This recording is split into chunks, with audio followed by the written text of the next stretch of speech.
Welcome to episode 6 of We All We Got. I got my boy to my right, DJ H2O. You know, this man's trying to break man's back here. Yo, old, you can't be kicking man's in the back like that. Trying to finish man's off. Man, here, Chris me, man. Listen, you have to get up in the morning. You have to do. Yo, shout out to Pops. He's the one that told me a couple years ago the most important thing to do when you get up is stretch. Yo, Grum. Listen to me. Let me tell you how stretching has changed my life, bro. Yep. Before that, I got up in the morning, already hear like yup. Crack. Ever since I started up and getting stretching, different me, bro. Yeah, that's so. For all you people over 40, over 35, get up and stretch. It's not all about just getting up and, having breakfast or, playing games or watching TV. First thing you should do is pray, thank God for your blessings, and then stretch. Or whoever you believe in. Whoever you believe in, that's right. You know what I mean? Right. But we all can't be like Soldier Boy and just hop up out the bed with our swag on, Some have to hop. Some can't even hop out the bed. You gotta slide out the bed. You gotta slowly get up, stretch, contemplate. Hey, let me ask you something real quick. Are we at the mid-range midlife crisis? Are we at that age? Or is it at 50? I've always wondered that. Whenever they say midlife crisis. Well, is midlife crisis really 50? Like, because at 100, nobody's living to, you may live. But that's the thing, midlife would be, 50 would be if you're living to 100 for sure. Yeah, but I guess the average age now is usually, maybe like around, they usually say like between, I think, we're in our 45, 50, 40, 50. So we're near there. No, we're past mid-range, bro. Midlife? No. If the mid-range about 75, 75. Oh, yeah, okay. Well, then. Fuck. I need to get myself a Lamborghini or something. You want to do like they do on the TV. Yeah. When they wild out and they start buying a motorcycle and all of this stuff. But you notice most of the time they have to end up giving it back or they get in an accident, right? So I don't think you want to do that. You got to find a different kind of midlife crisis to. My midlife crisis will be playing the lotto and winning. That'll be my midlife crisis. What do you start spending money on the lotto or something? Like I gotta do that. What are you looking to most forward doing when you reach like 70? Like, to me, I want to cuss off everybody and everything. Oh my! Like I'm going into the grocery store. I'm not. If people are taking too long in the line, I'm like, yo, hurry the F up! I don't got time to waste. I'm almost gonna reach heaven. I'm instigating. I'm starting stuff. I'm just I'm letting it off. Like I don't care. Like. And if you're young, please say something to me. I will let you know. Cane and everything, eh? I'm not kidding nothing. I'm just like, listen, bro. Like, I've done everything you've done. Hey, you keep wilding out. Keep thinking that you're not gonna reach here. If you think you want to stay young your whole life, you know what that means? That means you're gonna die young. And I don't think you want to do that. You want to get old. Yeah. Everyone, you want to get old. At some point, you're gonna realize that, and you want to get old. I'm looking forward to my discount at Shoppers Drug Mart. Everywhere. I'm looking forward to my discount at the movie theaters. I'm looking forward to speeding on the highway, cops pulling me over. Hey, take advantage of all of it. Early bird specials. You're going to send me to jail? I'm 80 years old. I'm looking forward to all that. I'm there. Send me. Yeah. All right, what topics you got on the docket today? What do you got first? Me? Yeah, what do you have? That's you. I'm going to go first? Told you you're a topic guy. All right, we'll go first. I respond to your topic, but I might have a little something for us later. But I'll let you bring out the first topic first, and all right. Let me spin it off. All right, so let's talk one of our favorite topics, the NBA, of course. We're in the finals now. I think the last time we spoke about the playoffs, we were talking about the Knicks and the Leafs. And the Leafs, hoping they would make the finals so we can celebrate together and bring unity. I guess that is not happening. Coulda, woulda, shoulda, didn't happen. So.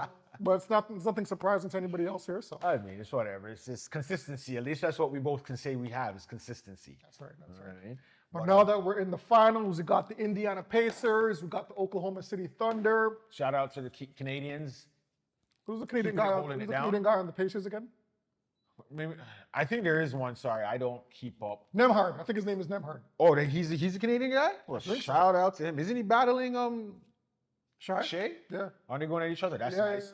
Yeah. Well, the honorary Canadian, Pascal, give him props for making it back there. He's hooping. Hey, I know this is outside of the question that we have, but that was another Raptor. Should Raptors have paid him?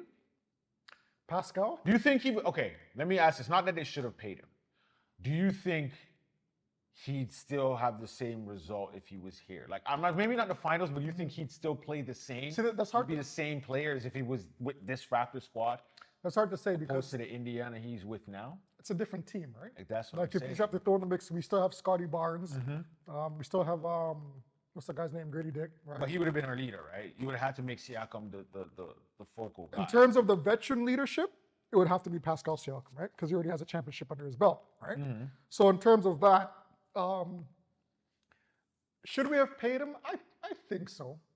But what would Based on some, but based on some of what all these other players are making, that like he's not? didn't go as far and are supposed to, then Is he- maybe is- we should have. Is he a max contract player? That's the only thing. Probably not. I don't There's a think lot of guys that aren't max. Well, I don't blame the Raptors for not paying him the max because, yeah, I don't. Yeah, if it was him that got us the ring, then I would say yes.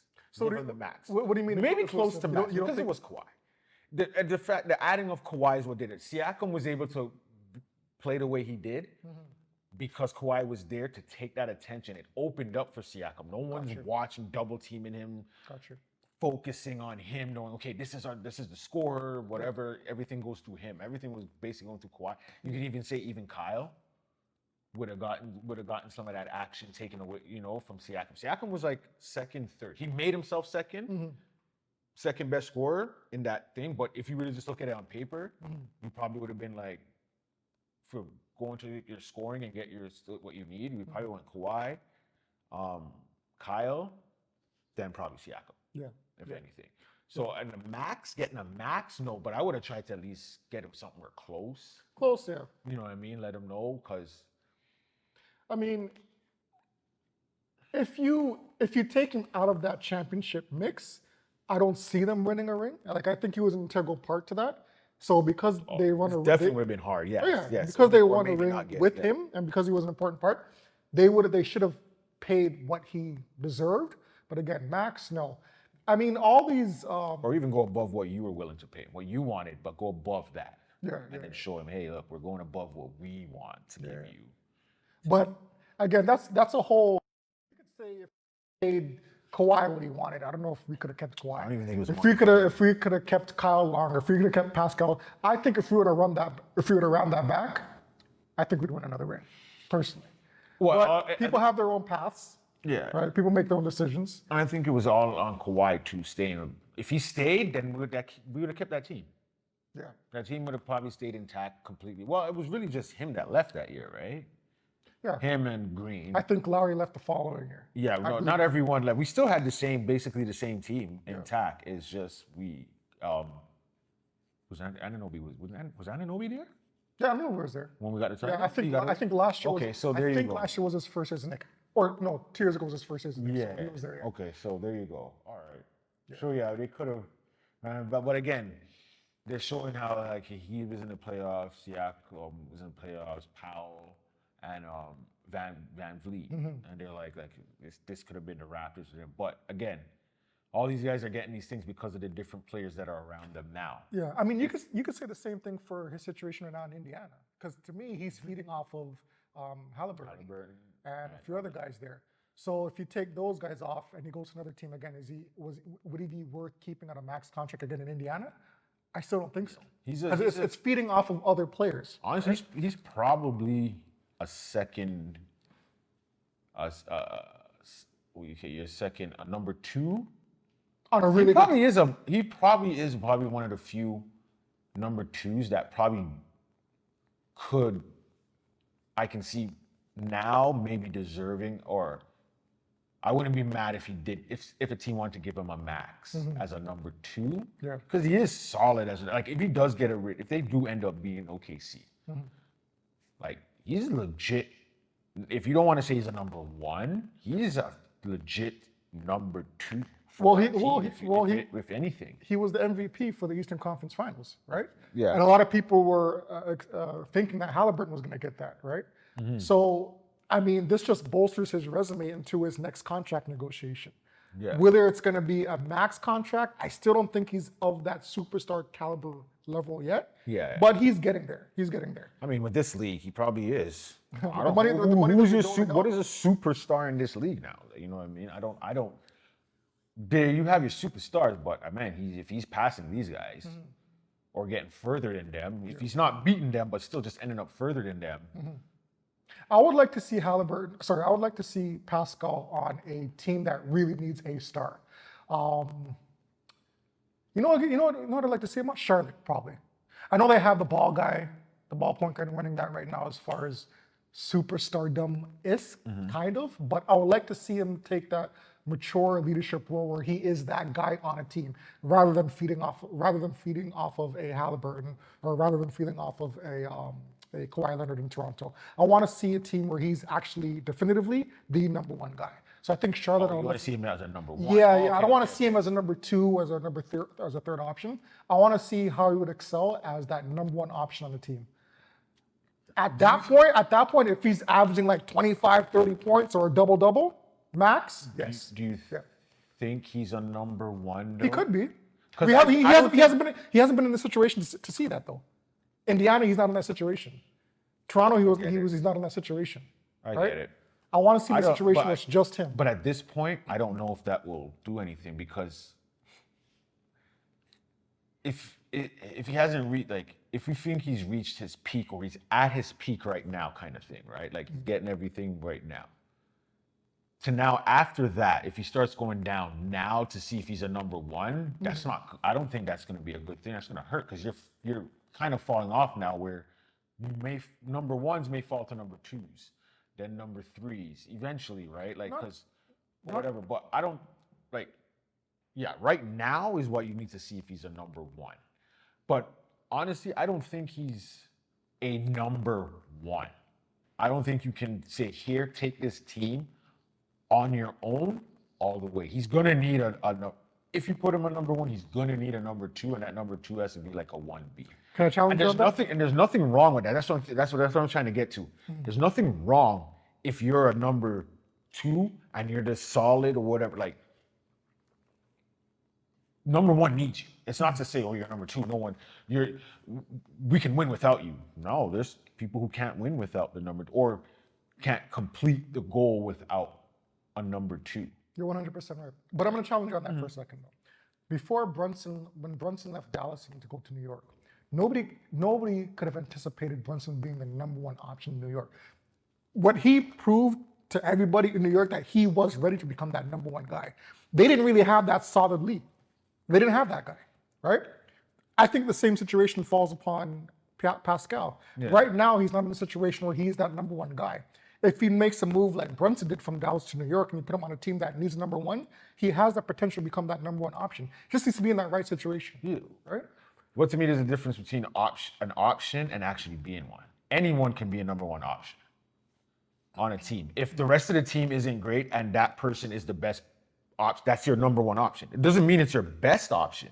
It just means that's your number one option on the team to go to. Even the weakest team, the last place team in the league has a number one option. True, that's true. Right? That's your option. But are you an actual number one? There's some guys who aren't number ones where consistently out of the 82 games, they will lead you healthy 82 games, 80 to 82 games, they're leading you in scoring. You're right. I see Pascal doing that. If you're saying on a team with decent, solid bench and supporting starters, I don't know if he's giving you 80. Nowadays, I don't even know if you need that much, but like 70. So I can see him maybe scoring that team maybe in half of it. And that's why I say I think he is a solid number two where you can look to him to lead your team at certain games. Yeah. But I don't know all season. But that's just me. But again, that's nothing wrong with that. There's no knock. That's not a knock to Siakam, right? Knowing your role, know your position, and dominating in that position of what you do, that makes you the superstar or a star, whatever it is that you are. Yeah. Doing what you do best and dominating in that. True. I mean, what pisses me off, and this continues the story about, players using Toronto as like a breeding ground or a ground where their game isn't elevated, but that's when they start to become that guy, right? Yeah. And we let them go. Like we have a long history of that. Pascal now go. Not to say he wasn't nice in Toronto, but now what you see what he's doing in Indiana. I mean, look, we're talking about him being a max contract player. Yeah. Why couldn't we just? Why do we have a problem with just retaining these players? What do you think? Like I know you said. I know sometimes they say with the money, like, depending on where, because I know it's not every place in the States where it's tax-free or whatever it is. Like, it's only really, I think, Texas and Florida where there's the tax-free with your money and stuff like that. And Maple Leafs have the money. But outside of that, I'm not gonna put on the fans, but I think organization kind of, and that's the thing that's messed up here is like I don't want them to necessarily just listen to the fans, but I don't want you to disrespect the fans. But a lot of fans here, once it's not going their way, they want to get rid of you. I hear that a lot. Trade this. Oh, they need to go. We need to trade them. We need to bring in this, and they always want to bring in this and expect to not give up something for it. Like that's not how it works. But we have the players, and we have the money. We get the players like how we had that team there. Yes, I think there should have been a fight to keep them. But I think they were all becoming, I don't want to say stars, but bigger than that role that they should have been in. Like, you think their egos? You think their egos? I'm not saying their egos, but just maybe not their egos, but knowing, okay, your bench, and you hear, oh, your bench on any other team, these guys could be starters. If I hear that, I kind of want to go and see, like you said, how you want to, like with Siakam, see if he can be a number one. I want to see if I can go be a starter on a team. If I'm hearing this, you know what I mean? I can be a starter, and they've won. It's not to say they didn't win and be like, okay, you won. So that's even more of an incentive to say, okay, you know what? Let me go out there. Let me test the waters. Let me test the waters and see if I could be a solidified starter on another team, or become the star on another team, depending on what it is they're saying about you, right? I know that happens with all teams, but I don't live in other cities, so I don't know what's spoken about there, right? I can only speak for Toronto. And I think that's what it is, and money, and then money too. And part of it, again, is the whole living in Canada, and for some reason, they still think Canada and America are in two different weather paths, and the snow we get here isn't the snow they get down there. I mean, the amount of it, yeah, it's different. They wild out over. Not really, New York. No, I'm saying Detroit. No, New York. That's different. I'm not the border ones. The ones that don't get it, and the moment they get it, it's a state of panic over there. It's a state of emergency because there was a sheet of snow on the ground. They don't know how to do it, right? They don't know how to deal with it because all they have is summer gear or, right? I mean, not to make fun of the situation that happened in California a few months back, but I mean, would you rather deal with wildfires each year? I hear that, yeah. Or would you rather just deal with shoveling snow? I mean, or some snowstorm. Or the random snowstorm. You know what I mean? I don't want to lose my house to a fire.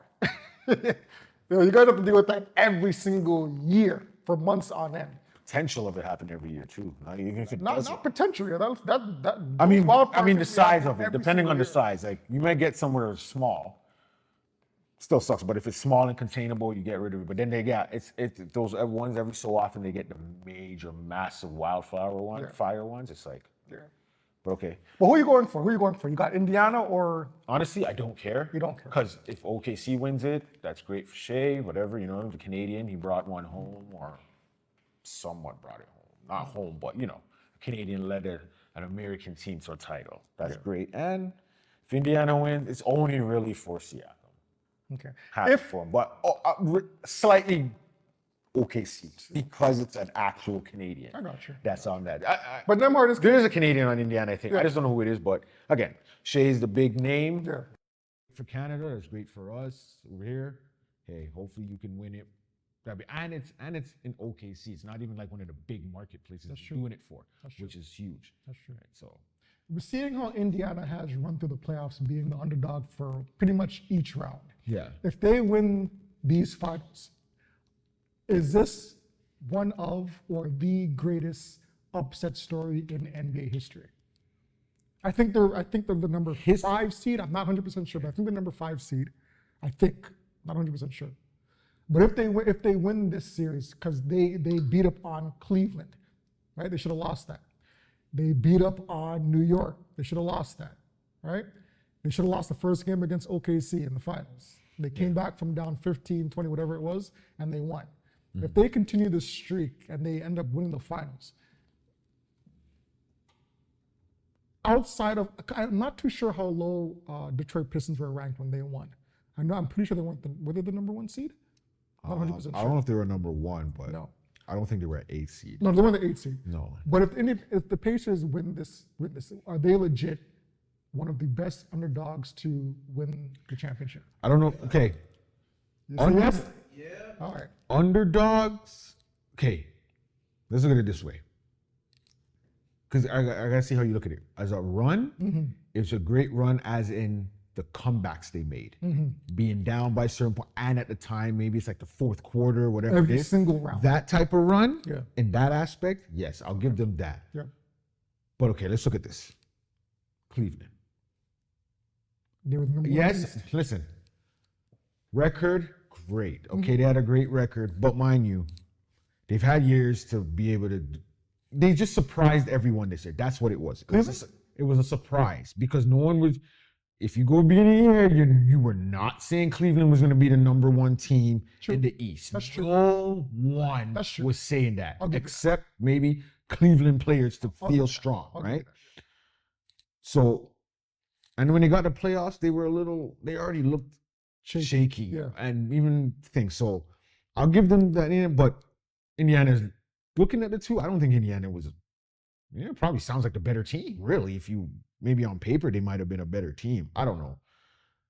But I don't think Cleveland was that number 1 as like when they had LeBron as a number 1. Like Gotcha. you weren't fearing Cleveland like that. You just, Cleveland's doing a great run. I think they'll win because they're number 1, not because you feared them. I got you. So they got past them. But I'll give you that. They had their runs, whatever. And not everyone, people did put Cleveland above them just because of the record. And then who was next after them? Boston. Yep. Oh, no, sorry. Who Indiana beat? Yeah, after they picked out Cleveland, who was the next round for them? Oh my gosh, who is it? Let me see. Was it Boston? No, New York faced Boston. Give me one Yes, second. New York took a buck. So Pacers 2025 playoff. Oh my gosh. You know, remember who it was? Who's gonna win? Google or Akil? It's not gonna be me. Who's gonna win? Who's gonna win? Just pick any team in the East, bro. I'm trying to think of the teams in the East. Near postseason. Milwaukee. Okay. Yeah. Milwaukee. So it was Milwaukee in the first round. Oh, first round was Milwaukee. First one was Milwaukee. Okay. Second round was Cleveland. Okay, so that's even different. Okay, so that's what I was saying. Why Cleveland? Why even Cleveland in their first round was shaky. People were already. So for second round they took out Cleveland. First round was Milwaukee. They were going into playoffs where. Yeah, they're not. Yeah, because they had that Lillard injury that they're dealing with. They weren't that going great back of and a forth. threat. Yep. And then okay, the Knicks was the last one they just got by, right? Which people were hyping off of the Knicks thing, but The Knicks were on paper. The Knicks were the better team. as an underdog, I don't think they really beat any teams that were like, if you want to look at it, way above them. Like, oh, these guys definitely aren't winning this because this team is way better than them. Yeah. But I will give them as a great run, Yeah. as in how they won their games. Facts. Like coming back, being down 20, Yeah. or being down whatever it is in a few seconds, being able to bust those out and win the games. I'll give you that in a run like that. Okay. But if you're a 5th seed, I do stand corrected. 8 seeds, yes, I'll give you 8 seeds. 5th seeds, depending on who you beat, Yeah. I'll give you those runs. I do stand corrected. Indiana was actually the 4th seed getting into the Okay, playoffs. so- Milwaukee was the 5th seed. Now you could still look at that and okay, they may be higher ranked than Milwaukee, but on paper, I mean, if you have Giannis and you have Lillard, right, and you have what's the guy named Portis, I still know more players on the Milwaukee team than the Indiana team. All I know on the Indiana team. I'll give you So that. even though Indiana had the better record, I still saw them as part I'll of the give you underdog. that. But again, like you said, if you're basing it off seeds, then no. If you're a 4th seed facing a 5th seed, Mm-hmm. I'm not giving you one. Even the 5th seed beating 4th seeds, that's the only one where it's like I don't still say an too upset. close. I don't say Yeah. unless those records are like completely different. Like that 4th seed is 10 games above 500, Yeah. and the 4th and the 5th seed was like 15 games below. Yeah. Then I can see you saying, okay, there's an upset. But usually 4 or 5 is like 2 games, That's a good maybe point. 1 game off. So I wouldn't even really give. That's why I said seed wise, no, it's not. It's nowhere near the greatest run. But yes, run as in we're down and we come back and beat you. Yeah. The next game we're down again and we come back and beat you. And then definitely. I think it's a very dangerous. And if they beat OKC, Yeah. who everyone had them winning regardless over Indiana or not, Yeah. as an opponent, they had OKC winning. So if they were able to pull this off, Mm. I'll give them a run. I'll let them as a great run throughout the playoffs. Yeah. If you're Reggie Miller, are you genuinely happy for your team, or are you thinking that should have been me? Damn it! 99% happy for you. Yeah. 99%. I don't know. I'm feeling away from I'm feeling away from Reggie. That 1% strong though. Because that 1% that should have been me. Should have been me. It's a heavy one, right? But you can't be. I think it would have hurt more if it's closer to when you left. True. That's true. If they did this like 2-3 years after you leave the league, that's gonna hurt. That's gonna hurt. I don't know if I could. I don't even know if I want to be around. Like I'll clap for you, yeah, that's great, but I can't be there, knowing that. Damn, I could have just rode the bench for the next 2-3 years and I could get a ring. It's like one of those moments where, like when I looked at Reggie when what's his name, Ray Allen. Yeah. To your boy Ray Allen. When he beat Reggie's record for the first time, When he and you passed saw Reggie clapping, I'm like, he may be clapping, but deep down he wants to attain that record. Yes, he got no ring. But I mean, it's 3, so he probably, that I can see him obviously dealing with easier than someone bringing a ring to the city. Yeah. You just being passed for 3-pointers, okay, whatever. Like, it's not to say he's a garbage 3-point shooter either, Ray, and whatever. Like, he probably knew that's going to get passed eventually. Like, Yeah. But yeah, for them to bring the ring, like if they bring a ring now, should be happy. You'd be happy. They still talk about Reggie. There's still people in the comments that's like, yeah, it's Reggie still. Yeah. Where people try to say, well, Halliburton's the greatest Indiana Pacer kind of. It's like, I'm not. Still not putting you above. That's the bit. I wouldn't even put him past Mullen. Like Chris Mullen? Yeah. Mullen was nice. Mullen was You had nice. Rick Mullen, you had Rick Smith, you had Mark It Jackson. was a sick team. Oh, the Pacers had a nice team thinking about it. Davis boys. It was only Even though they weren't brothers, but we didn't even say that, Davis boys or whatever. Yeah, they had a nice team. Nice team. Solid team. Yeah. Keeping with basketball, though, Mm-hmm. kind of off topic, but again, speaking with basketball, do you remember what was your favorite, what move by which player made you fall in love with the game? And do you remember what game that No, was? I'll tell you right now, ball, I don't know how I fell in love with ball. Okay, fair enough. I do know Bulls and Jordan, like, I remember them in Detroit because my parents had a friend that lived in Detroit. We'd visit every now and then. So I do remember being a Jordan fan and think about like what got me into it. Like if it was there a move that sort of got me into ball? No. But I'll just say like What moved it- what- just seeing him play Yeah. is probably it. All right, so you're on the court, you're 17, you're 16. What move did you try to emulate? Well, Okay. started I playing. can't see a 7-foot kid trying to do a thing. No, but younger. No, but okay. When do I remember playing ball was probably like grade 3, 4. Like solid memories of knowing, okay, I'm playing basketball. It's probably like 4. Honestly, biggest thing back then was getting the ball under your legs, man. Being able to do this, that was the shit. Like knowing I can do that or whatever. Yeah, you You were like, I'm NBA ready. I don't know if that's right. I killed it all. I'm ready for the draft, son. Sign me up. I'm ready. Take me. But no, I can't say if there was a one significant moment or something that I saw like, ooh, yeah, I want to play basketball. I just know I was into basketball. Got you. That's a good point. I mean, seeing the Jordan and doing that one, that was like, You could pick so many. You could pick so many. that was it. But yeah, there was. I think for me personally, it had to be. I know you're gonna fight me on this, so let me move away. I gotta fight you. No, I know you're gonna fight me because we've talked about this too many times. I'm gonna bring it up, but it was when Reggie pushed off Jordan. That's in life. It was, that's when I really tried. That's it. In high school, when I played college ball, when I played basketball at George Brown, I always focused on shooting, right? Yeah, I know you're a shooting guy. Yeah. And the minute that I love basketball prior to that, but I fell in love just the way that that whole play, that whole sequence, when he pushed Jordan off and he hit the dagger and he started jumping, going and going around in circles. I'm like, yo, that play. Yeah, you're trying to trigger me, aren't you? Hey, listen, listen, man, let me finish. Don't open up a can of worms. So you said that your ankle. I mean, I know I might get shot for this, but Jordan was complaining about the flu game. And what I heard was over pizza. You know what I mean? So no, there's a different. No, I heard that he wasn't really sick. Like Reggie really flu or not. Reggie really had a sprained ankle, bro. Listen, but he really was hurt. Listen, you understand? Listen, there's a difference. Yeah, but play the role the whole time. Jordan played.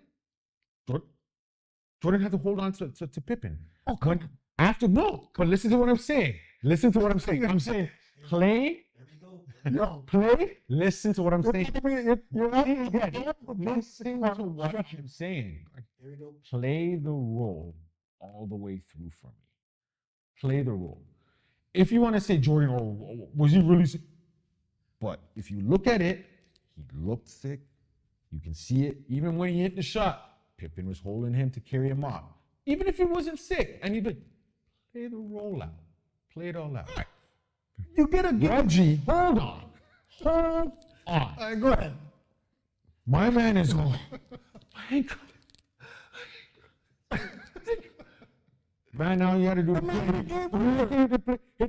My man ran, jumped, touched the fucking rafters, the banners, celebrating on this ankle, and my man went like this. My man went like this.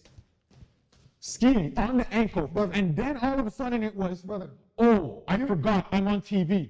My ankle. You hit a game winner. You hit a game winner. You do this. My man was. Okay, listen. Man was crip walking and everything, and then all of a sudden, oh, my ankle. There's a word. My ankle. And lost the series because of that. Listen, there's a word they would like to throw around called adrenaline. When you're on an adrenaline rush, right? You just finished hitting a game winner against arguably the best player in the NBA history, right? Sprained ankle or not, you're not going to feel that when you hit a game winner against the Bulls to win a game. To win a game, of course you're not going to feel the sprained ankle. Now, I could do tests and x-rays and prove that I have a sprained ankle. I don't care. If you're saying that you have the stomach virus, and anybody can lean on this, well, hold me up, Scotty. Hold me up, Scotty. Hold me up, Scotty. I'm sick. Okay. Now, I'm not saying he wasn't sick, legit wasn't sick, but you could prove that you have a sprained ankle, brother. I can't. Like Jordan just said that he was battling the stomach flu. You know what I mean? He said that, or did the media put it out there? I'm pretty sure he would have. Well, how would the media know if he never said it? He should have mentioned it. Listen, I'm still a Jordan. It may look like I'm bashing Jordan. And you know what happens? Reggie should have just been hurt and all that because he might have won the series. You doing that shit made you lose the series because Jordan said, "Yep, took that personal." Oh, your ankle's hurt. Oh, it's not. Oh, okay, I take that personally. I take it personally. Regardless, so like we won the series anyways. But I do remember you though. It was a legit play. This guy called me on the phone. It was a legit play. I'm from the rings. I pick it up. This guy.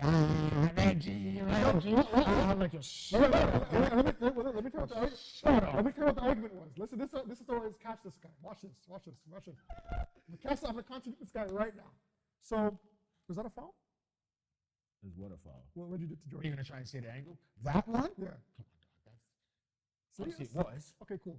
Then what about when Jordan did to Homeboy on Utah? What did he do? What's the difference? You really? What's the difference? What's the guy's name on Utah? What's the guy we pushed off? Are you really comparing? Was that not a foul? No, it's not a foul. Exact identical. Are you? No, it is not. Oh my god. Oh my god. Oh my gosh. I'm gonna throw up. I'm gonna throw up. No, stop. Don't do that. Don't do that. No, stop. Don't do that. Don't do that. Stop. Stop. What? No. What Reggie did to Jordan when Reggie hit the game winner? You guys tell me if those aren't identical Stop. plays. Okay, Go to ahead. me, when someone says identical, Identical. that means it's the exact spot, it's the exact position. No, you can't say, oh, we're identical twins, but I can completely tell it. Like, go ahead. you're saying they're the exact same. Okay, so let me show you the difference ahead. between the plays. One, if a man is going with you on momentum, you're playing defense. I'm going this way. And hold on, no, do not cut me off. No, I'm not gonna cut do you off. not cut I'm not me cutting you off. I'm just doing the Stop. theatrics. Go ahead. I don't need theatrics. Go Your ahead, go theatrics are extra. Going to this. I don't know where this came from. Jordan Fleet went there. No, he didn't. First off, Go ahead. right? There's numerous debates on whether, and even freaking what's his face? I don't even remember his name because who cares about him as a friend? He was trash. He was getting destroyed every game. Somebody Google that Right? man's name, Utah. So Yes. he was already moving this way. He's already done. Okay, you want to say this made him fall, which it didn't. He was already falling anyways. And all it went like this, step, and shot. Now, what you want to compare is you're standing here, or you make a move a little bit towards this way. I run, push you off, go this way, catch the ball, and shoot. Now, mind you, he hit the shot. I'm fine with that.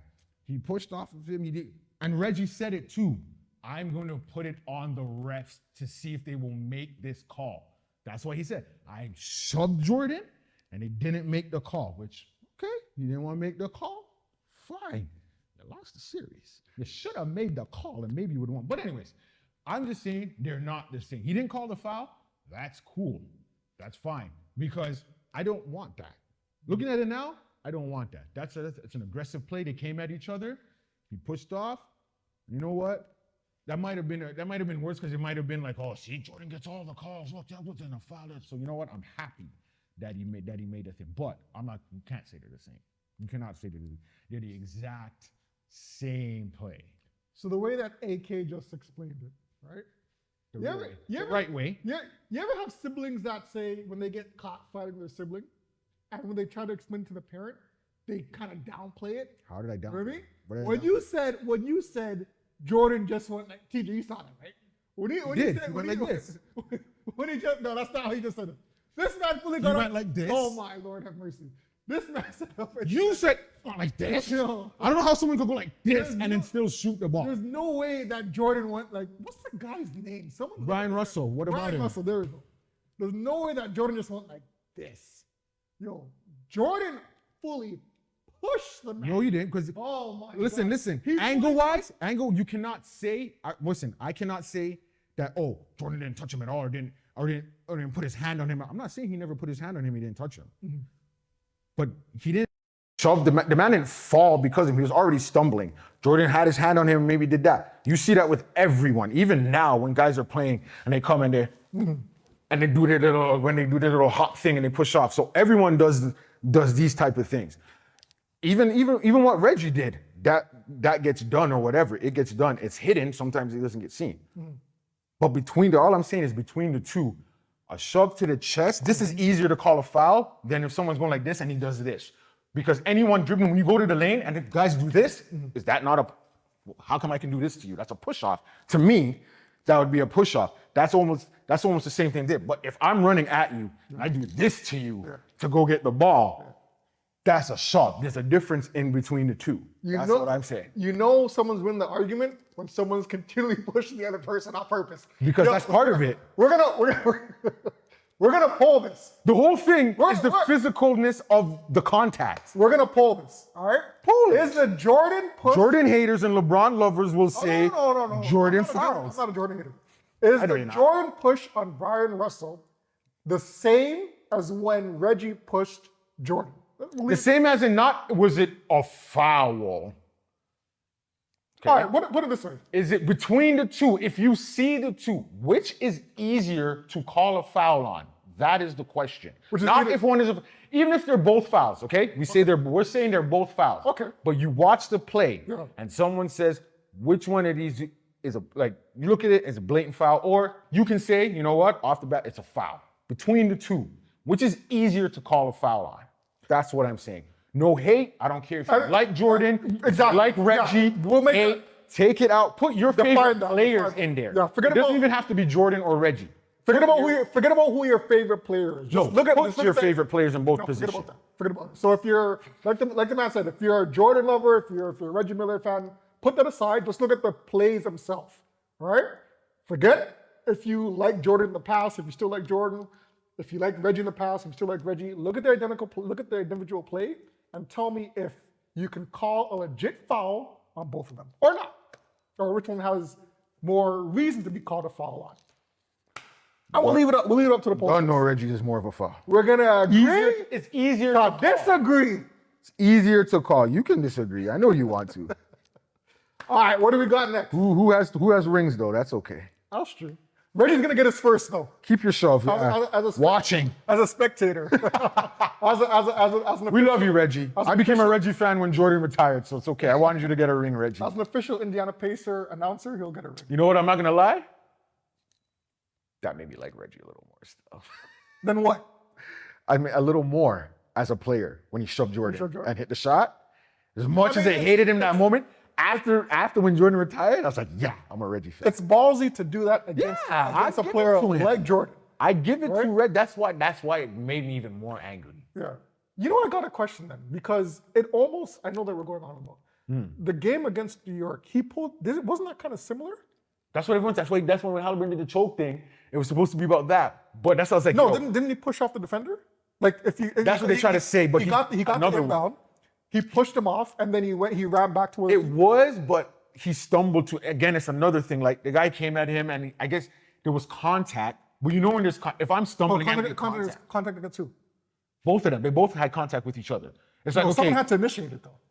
If you look back at the yeah, but I don't know. I don't know. It's like, to okay. steal the inbound, he pushed him off, then got the ball Remember, right okay, back. what was it? He hit a shot, and then, but you remember what it was? It was the inbounder screwed up on the inbound too, because he was and I think he was trying to pass to someone, but then messed it, want to go somewhere else, Yes. and that's what screwed it up. But what I think it was on the defense. Like we come in, like So I'm Reggie. say you're Reggie, and we're coming. So I'm we getting just the come in ball?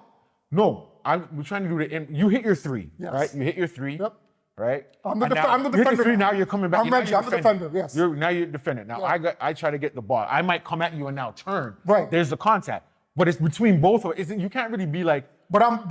If you look at the play, he pushes him off, gets it. But again, I could have pushed off of you too, because I come here and I turn around now. This is me still. I'm still. I know what you're doing is defending my push off of you, right? But now I do that and I stumble, but because I stumble, I'm still stumbling ahead. That's what it was. He kind of tripped with him, and his hands were like that, so he did that. I knocked him, got the inbounder screwed up, and that's how Reggie got it. I So guess you could the way they foul, yeah. but it's one of those like. It's playoff basketball. Yeah. I don't see the. So you can. I mean, essentially, you can make the argument. Again, it wasn't as blatant as when he pushed Jordan, but. You could make the argument. You could essentially make the argument in all three cases. Then, if this was a regular season basketball, a foul could have been called legit on any one of those plays. But because I think it's playoffs. Now, for those of you that obviously watch NBA playoffs year after year, the refs tend to let things go when it comes to the playoff atmosphere. So Yeah. in all those three cases during the regular season, maybe you could pick one of those and say, yeah, a foul should have been called. But because these are all the playoff atmospheres, I think the right move not to call a foul was legit. I still want to poll. I still want people to poll to see which one is a legit foul, the Jordan or the Reggie Miller one. But different But part of the season. that one there, I think the reason they didn't call it because one, the ball wasn't in play, and it's two guys kind of fighting for a spot almost. Like they weren't like nothing was really happening. Everyone was just jockeying for position. So like, when were they gonna call a foul on? And the guy kind of fell. It wasn't like he was pushed. He fell. He fell himself too. So it just kind of coincided with them tangling up, right? It's like I'm slipping, but you're near me, so I make it look like you knocked me, or it kind of looks like you knocked me down because the ref looked at the wrong time or a second too late. But You know who we need to? You know we need as a judge? Steve Javi, hit us up. yes. We know you're NBA retired. We know that you're an NBA retired ref. Hit us up. We need you to decide this. All right? We need your expertise. That's big. All right. Damn, that was long on sports. I know. All right, what do we got next, brother? Okay. I like this one. All right, you want to bring it up? Or you want me to say it? Doesn't matter. Never do this. We'll go into the, I guess it's be kind of relationship aspect of life or whatever it is. All right, so. You want to do it? I'll do this one. Okay, so. You had a relationship. You were in a relationship. Let me see. We'll put a few years behind your relationship. So you guys were dating. We'll say maybe 4 years. Say 4 or 5 years. Yeah. Okay. Now you guys, whatever happens, you guys break up. It's a somewhat decent breakup. There's there's little feelings here and there, but it's nothing like terrible. No one's like slandering each other. No one's bashing each other, whatever, right? So now you guys are done. You separate, whatever. Sorry, this is after dating for a few years. Yeah. So it's nothing like it's not a year, but a couple years. 4 or 5 years. You guys are dating for 4 or 5 years. It was pretty solid. It's pretty solid. You had your issues, obviously here and there, but nothing.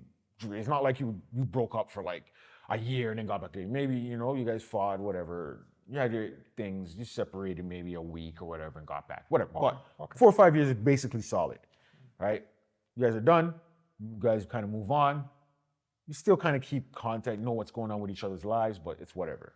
Now you get your own partner. You meet someone. They're together.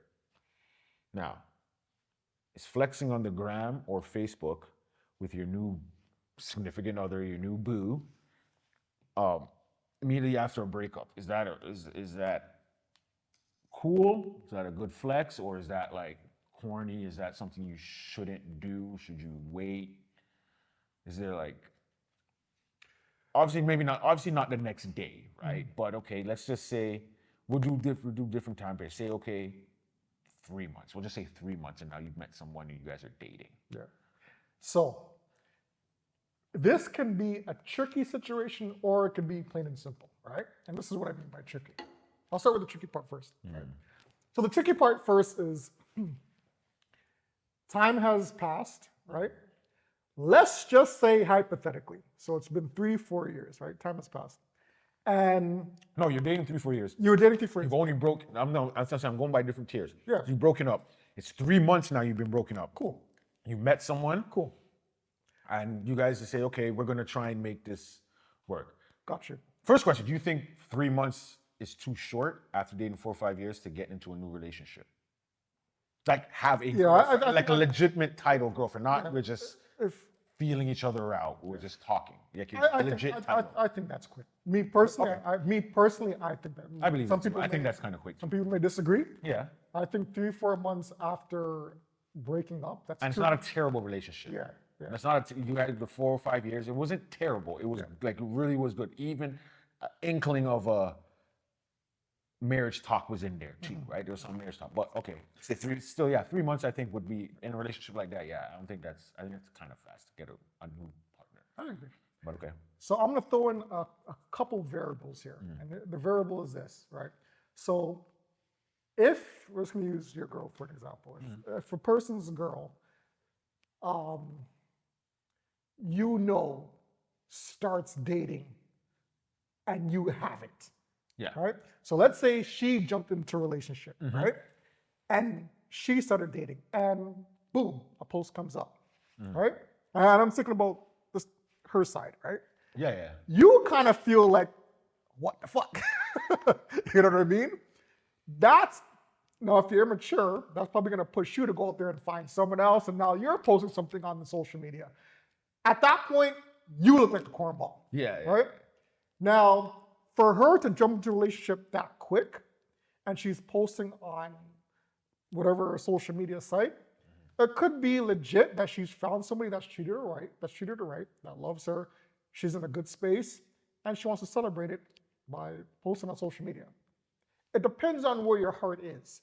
Now, if she's not really in love with this person, and she's just posting for the heck of it, that's not a flex. That's a corn ass move, right? Either way, it still looks bad on the guy because he didn't post anything first. Regardless if 2 months later now he's gonna put something. Well, yeah, she kind of beat you to the punch, son. You know what I mean? Now, is it depends on where your heart is. That's the main answer. I don't feel it necessary. I still think the time frame is too quick, right? Okay. It looks bad. A portion of it looks bad on you because other people looking at it. Wow, you jump from one relation to the other quite quickly, right? And then it also looks bad on the guy because he hasn't done anything. So they're now punking him, right? Yeah. To me, I think there should be a minimum of at least a year before anybody posts anything. Okay. But just make sure after that year, you're the first person to do it. What about dating? Okay, so I guess there's kind of two parts to it, right? Because there's the dating and then there's the posting of it. So do you think, okay, 3 months is short. Okay, let's say. No, we'll keep it there. Okay, say they were dating. Say you found someone after 3 months. Just Got you. you know, you found someone 3 months, and now this person wants to date. Like they say, okay, I want the title of girlfriend. I don't want to just thing whatever, right? Are you cool with giving the title, but you're like, we're not posting anything. I'm not putting it out there. I'm not saying, hey, we're not promoting that we're dating right now. Ooh. Is that? I guess is that okay? Not boasting about it, but doing it. I mean, it's still. I still think it's short. But You know what's funny about this? I'm not running away from the question. yeah, no, I know. But what's funny about this is, why is social media the judge of So, like, I know. why is it why is social media I know. the judge? Like, why does social media have to be the definitive I know. answer whether or not you're together or not? Like before social media, if you guys are together, there's nothing to post, right? That's just a matter of telling people. Right. You told this friend, and in high school it's spread around, oh, this person's dating this person. Yeah. There was no, okay, well, are they serious? If it's serious, write it on a piece of paper, make sure everybody knows. Yeah, that's kind of what that is. Like, put it on paper. And spread it around to the school. You know what I mean? Or get like a shirt or something Like a that tag. says I'm dating this dating. person. Yeah. Or when you're in a breakup, put on a piece of paper. Complicated. Yeah, that's the thing. It's like, oh, your status on Facebook says it. It's like, so what? But to go Like, back, yeah. But go ahead, To answer your modern day point, right? Speaking of today's Yeah. era,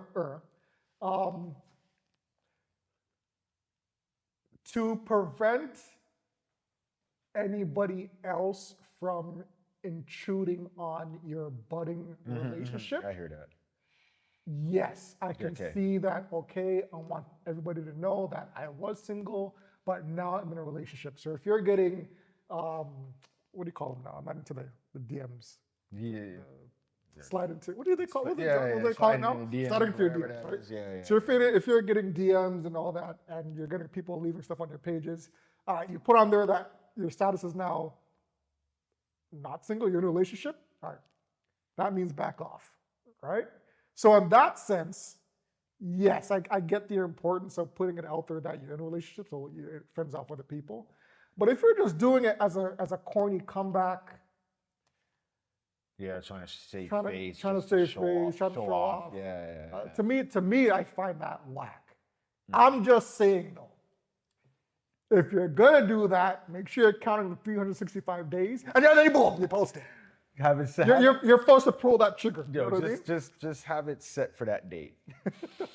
Just have it scheduled to And post. another corny thing is, yo, if you're gonna like, don't do like some evil shit where you're posting it like on your ex's, your anniversary or the birthday. You know what I mean? That is corny. That's corny. You know what I mean? Or Valentine's Day. You know what I mean? Because you can post that shit on Valentine's Day, but it doesn't mean that she don't like your gift and you guys are breaking up 2 days later. You know what I mean? So, I don't know. Yeah. What do you think? Yeah. What do you think?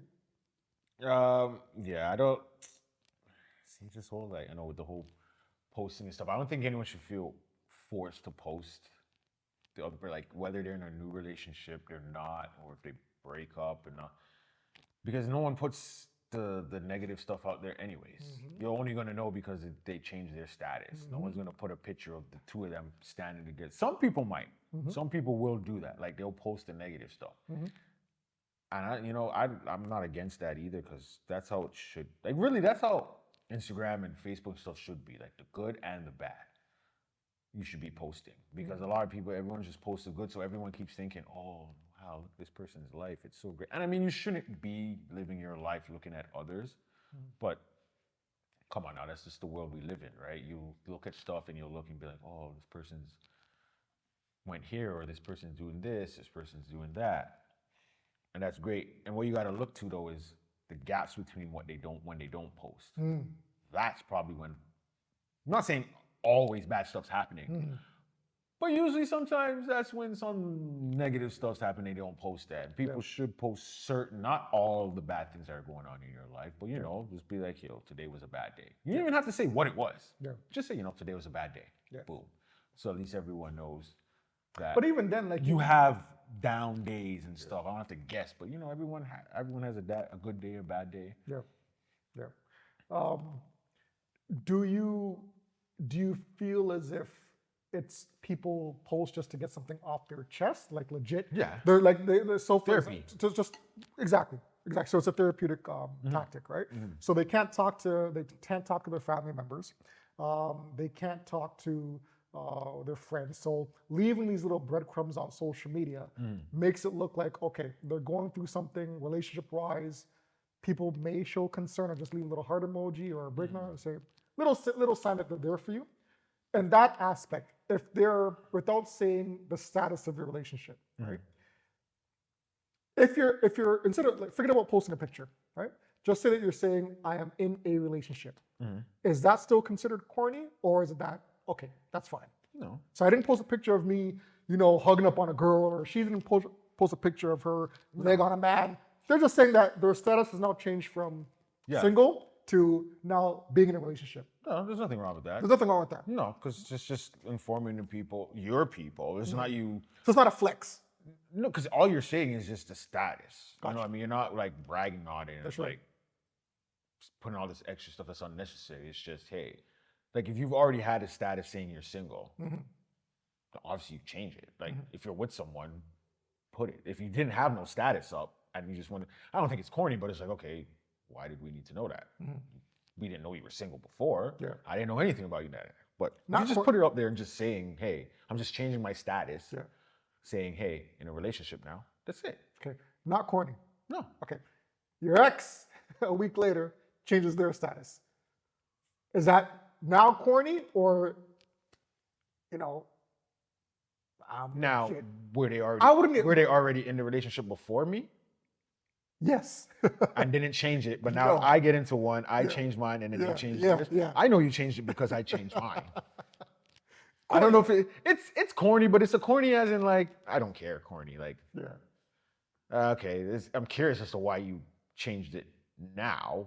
But okay, I mean, if I'm her boyfriend, I might, and I'm paying attention to all that, I might want to question, like, so how come you changed it now? When there changed it? there shouldn't be any more conversations. You didn't want to claim me until he did. Were you trying to get back with him? Now that he's thing, now you can put that, like, you know what I mean? But outside of that, me just being me, and I'm not gonna. If I'm just the ex, and I'm not gonna. Yeah. Like if you're doing the same thing I'm doing after I do it, then I'm gonna That's like, fine. okay, Yeah, that's too now much. you're just being a little extra. But Yeah. But poll that. That's another poll. So is flexing on any social media or posting on any social media site after a breakup that you're in a relationship via words or pictures of your new boo, is that corny? Is it a flex, or is it just a legit way to show others that you're in a relationship, you're in a happy space, and you moved on? You guys decide. What do you guys think? and how long should it be? Yeah. If you want, you can put how long should you wait Good before you point. post that. Good point. Good point. Good point. All right. What do we got next? Quick thing. Do some parenting. Okay. Okay. Okay. So you want to ask this one? All right. Cool. All right. All right. So So all the parents out there, so all the single people. I mean, you can listen if you want. Yeah, We'd so- love for you to. yeah, whether you're a single parent or You might get some laughs out of this, Yeah. and this might even secure your non-parent living. You know what as I a mean? matter of fact, if you guys have kids, bring them to the room right now. This is the part of the show that we encourage you and your daughter or your son to come and listen in, and we'd love to get their intake, or I would love for you to put what they think they should do at the age of being available to work. So the question is, at what age are you making your kids pay for rent? Or do you let them live with you rent-free until they finally move out? So I'm sure that this is a very popular question amongst a lot of parents. I'm sure this has come up numerous times. Even with different races, different everyone races. that handles it differently. Yeah. I can confidently say within the Black community, we want our kids to get out there in the workforce and start paying some bills ASAP. Or contribute to the house, No. or the household itself. I'm not too sure how it is in the white community. Or other community, I know the Asian community may think alike, right? I don't want to put anybody in a box here, but I could speak confidently in my family scenario or in my community. When you're of age to work and you're of age to facilitate regarding paying bills, paying groceries, whatever, you should be able to. You should. That should be a welcomed responsibility. Now, the question is though, at what age? So if your son or daughter is can start working at the age of 16, right? Okay. Do you give them some time to start helping out, or do you want them to help right away? Now, like most households, it all depends on how you're contributing, not necessarily money-wise, what you're doing, your part in the family. 16, I'm not expecting you to get a job. You're supposed to be in school. That is your job, like they say. Okay. School is your job. That is the kid's job, Good point. right? They go to the same, just as long as the parent does when they go to work. Oh, well, maybe not just as long, but almost like that, right? You're 9, like school is what? 9 to 3?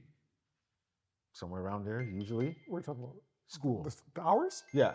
Yeah, 9 to 3, yeah. basically. 3:30 some places, I think. Yep. Not high school. I'm talking about like elementary school, Yeah. right? Okay, 16 high school. Okay, we'll do high school because you're not elementary school. So high school is what? Usually what? I don't know now. When we high were school's going was cool. what, 8:45 or something like that to I think it was like 9 2:45? to like 2:40 or something. Something like that. So we'll just say, okay, 9 to 2:40 or something like that. All right. Now I know the regular work day is supposed to be like 9 to 5, but okay, you're teenagers. You're not really going to be thinking. So you kind of get, that is your job. If you're doing that and you do it to the best of your ability, I'm not expecting you to always have, bring A's home. But as long as you're trying, you put your effort forward, you do all that, you listen. I expect you to get in trouble here and there, but nothing major, you know what I mean? No cops are bringing you home, not getting calls or nothing like that. You don't have to contribute money-wise. Okay. Do your school. I will take care of whatever it is needed. 16. 16, Okay, keep going. right? 16, 7. Listen, as long as you're in school and you're doing, and that's your focus, and you're showing this is and this is going towards what it is, whatever career you want, I have no problem taking care of the necessity things, and maybe even now and then things maybe that you want. Because That like I can't expect you to do school and get a job. That's too much because you have to study. You have to do all that stuff. You got to study, you got to do all that. When is the time you're going to do that? I don't want you stressing. You shouldn't be 16, 17 stressing about life that seriously. Like all you should be stressing about is pimples, the girl that you like, if she likes you back, learning to drive, and where you're going to hang out with your friends on the weekend. That's really should be your stress. You shouldn't be worrying about bills and food and like major food. Like you want a little snack here and there, or you want to get some junk, whatever it is. Okay, you can do it yourself. But I will take care of the basis. Provide a home, food, clothes. What I have to do. Okay. Right. I will do all that thing. So if you're in school, work is not really an issue for at least from 16, maybe when you get to about 20, 21, 22, like it'll all depend on how everything's going. But if you're in school and you're doing what you're supposed to do, I will take care of it. I have no problem, and I can do it. I have no problem taking care of what needs to be taken care of, and you not having a job to contribute that way. If you're effing around and you're not doing anything, you're not going to school, or you're not taking school seriously, you're just goofing around and all that stuff, then yeah, you need to get a job. Okay. You need to contribute some way. Okay. All right. All valid points. So I'm going to throw you just a little. Yeah, little that's bit what we got to do. of bonus. So, what if they actively do look for a job, right? So what if they're proactive? So they're 16, 17. Yeah. They're mom, dad. I got a nice job at whatever, McDonald's, the movie theater, whatever store, and they're making a decent amount of money, right? And they're able to sustain a high level of grades. So they're getting 80s, they're getting 70s, they're getting 90s, they're passing all their classes, right? They don't have a girlfriend, they don't have a boyfriend, so they have $340 left. They really have no responsibilities. They have no responsibility. That's my point. Sorry, good. They have no responsibilities financially. Do you at that point still expect them to contribute so they have nothing to pay for? Would you say, hey, listen, the light bill is this high?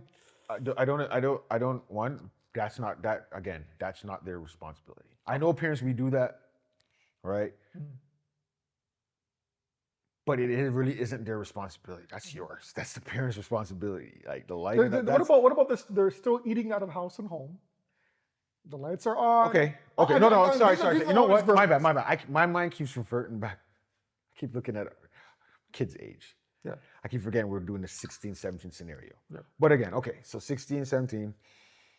Remember, they've taken all the responsibility to get a job. They have a job. Listen, I'm not going to ask them to contribute. Yeah. If we're not struggling, everything's fine. Me and the wife are able to take care of the bills, whatever it is. No, I'm not going to ask you to contribute. You want to get a job? I'm going to let you know, listen, you don't have to. This is what you want to do. If it gets stressful and it's affecting your school, I need you to quit. Gotcha. Right? Don't worry about it. Yeah. Right? You want to contribute? Now, if they want to contribute, I don't want to say no, because I don't want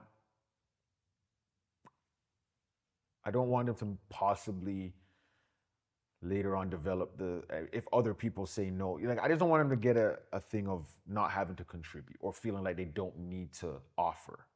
So they can offer. Now, might say, if there's no issues with the money at any point, I'll take their money, but I'll put it aside. Smart. Or I'll tell them, you know what, save it. But now if I feel like they might have a little issue with the money, because you're making money, you're gonna spend money, right? Now I see that, okay, they're not really saving. If I know they're not really saving it, then I would hold it myself. Gotcha. I'll take the money, act as if they're paying. I'm not even gonna tell them I'm holding it. I'm gonna take it as if they're actually paying, and I'm using it to pay the rent or whatever it is. Smart. But I'm gonna put it aside and I'm gonna hold it. Right? Because I can see they're not the greatest with their money, but it's not to a point where they're coming to us asking for money. That's right. It may be just not saving greatly, but okay. So I would do that. And then later on when they're ready to move out or whatever they want to do, then I know, hey, I held this aside. This is for you. You can do this or whatever it is. If they want to contribute, if they need, and say if things are hurting and we need a little bit of money and they contribute, I would try and take the least amount out of it and still try and save. You know what I mean? Like I'm not gonna stop them from contributing, but I'm gonna show them that I'm not gonna put the burden on them, but I'm gonna let them know, hey, this and this. Okay, you know what you want to do? Don't worry about contributing here. Pay for your cell phone. When they get a car, okay, pay for your insurance. Let them pay for certain things. Oh, when they get their car, they make- Definitely. when you're in your I mean, if you're you know first what? year of insurance, No. I'll put them under me because no. You know why? Because if you let them under, it's gonna be a shit. No, you put them under you, but you still take money from them. right. Until Until that first accident and your rates go up, you may want to go on your own. But that's life, right? Like they gotta learn that too, right? Same with you. When you were, it was the same. That's what we can't forget. Yeah, my mom ran that Okay, risk. you can't forget. We were kids too. We wanted the exact same thing they're asking is what we asked for. Yeah. So I can't be like, oh yeah, I'm being real strict on them when they say, listen, my mother let me use their car and all that stuff. I was under her insurance. I didn't have to pay for it myself or whatever. It was like, it wasn't dirty or anything, but it was, you still covered my portion or whatever of it. So I'm not gonna go to my child. No, nope. You have a car. Nope. Nope. You gotta pay for yourself. No.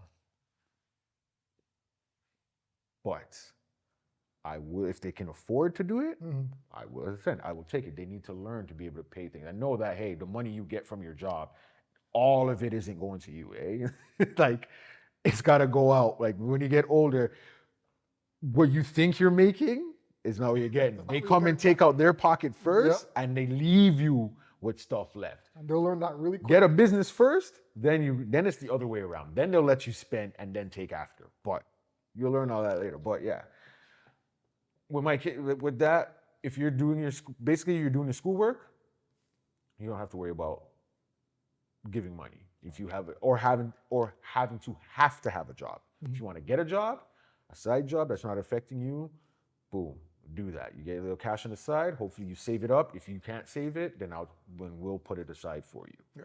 If somehow we need to contribute to the household, we can figure that out. But I don't think you should have to contribute to the household if you're playing your role as my child and you're being a student. You're a student.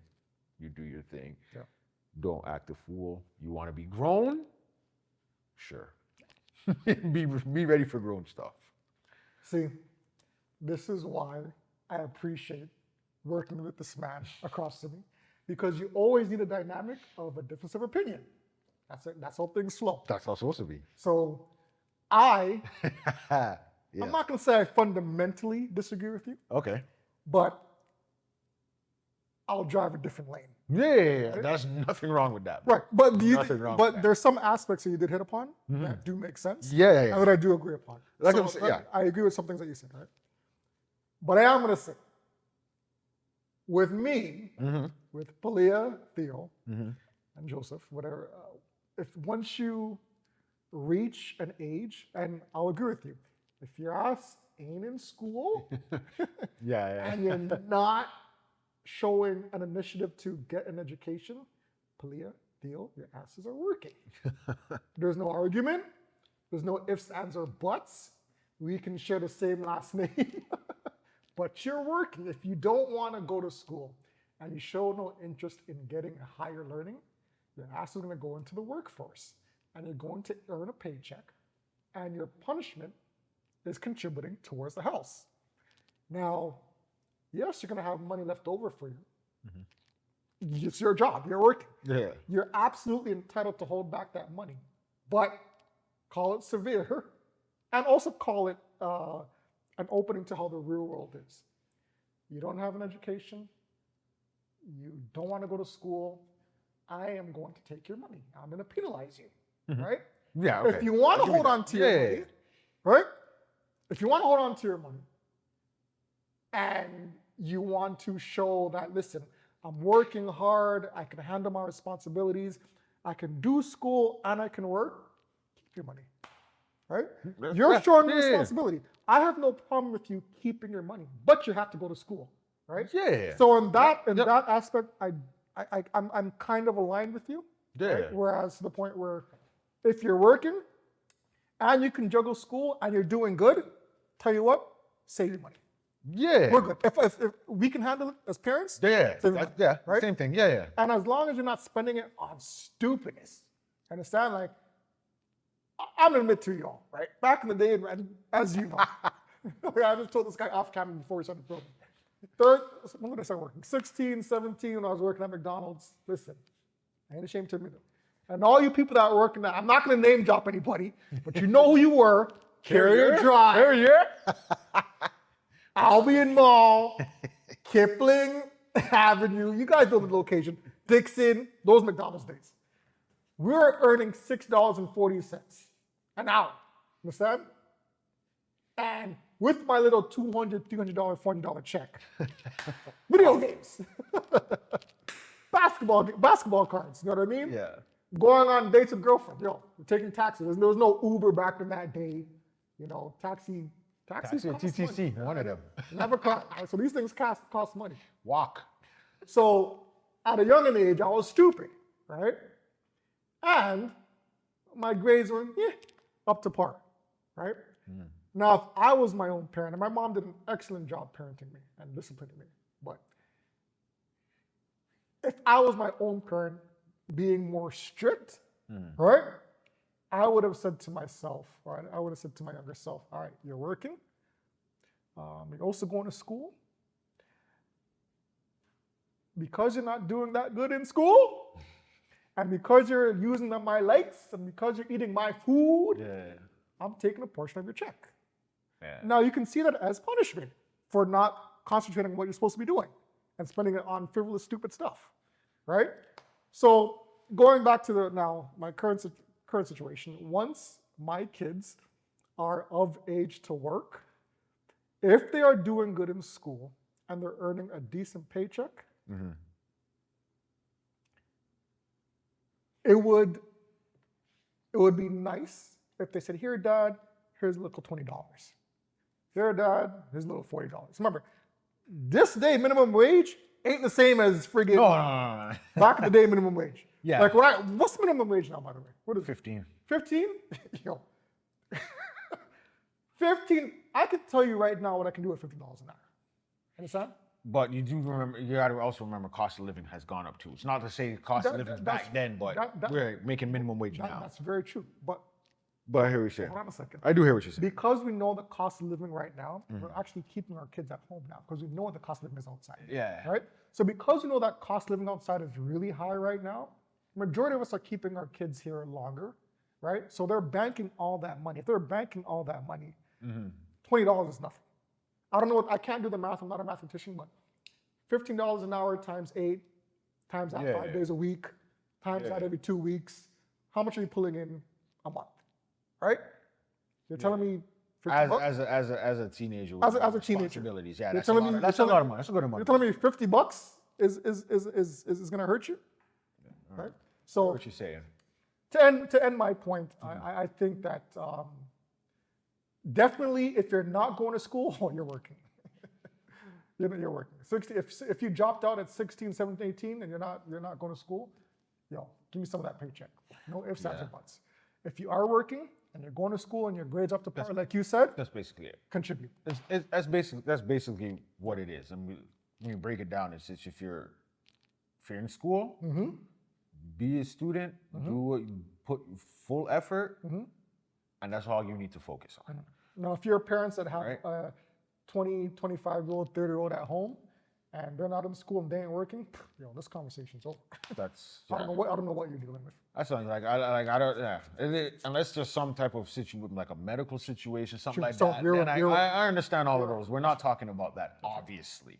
But if they're completely functional, able to move around, get up on their own, go around, party at night when they want to, buy drinks, whatever it is, but they're not working or they're not even like helping you in a sense. Maybe if they're not even working, but they're not doing anything around the house. Maybe they're not doing the chores. If they're taking care of the whole house, because for some reason they can't get a job. Whatever it is, but they're, they're at home taking care of the house, keeping it clean, all of that. Something.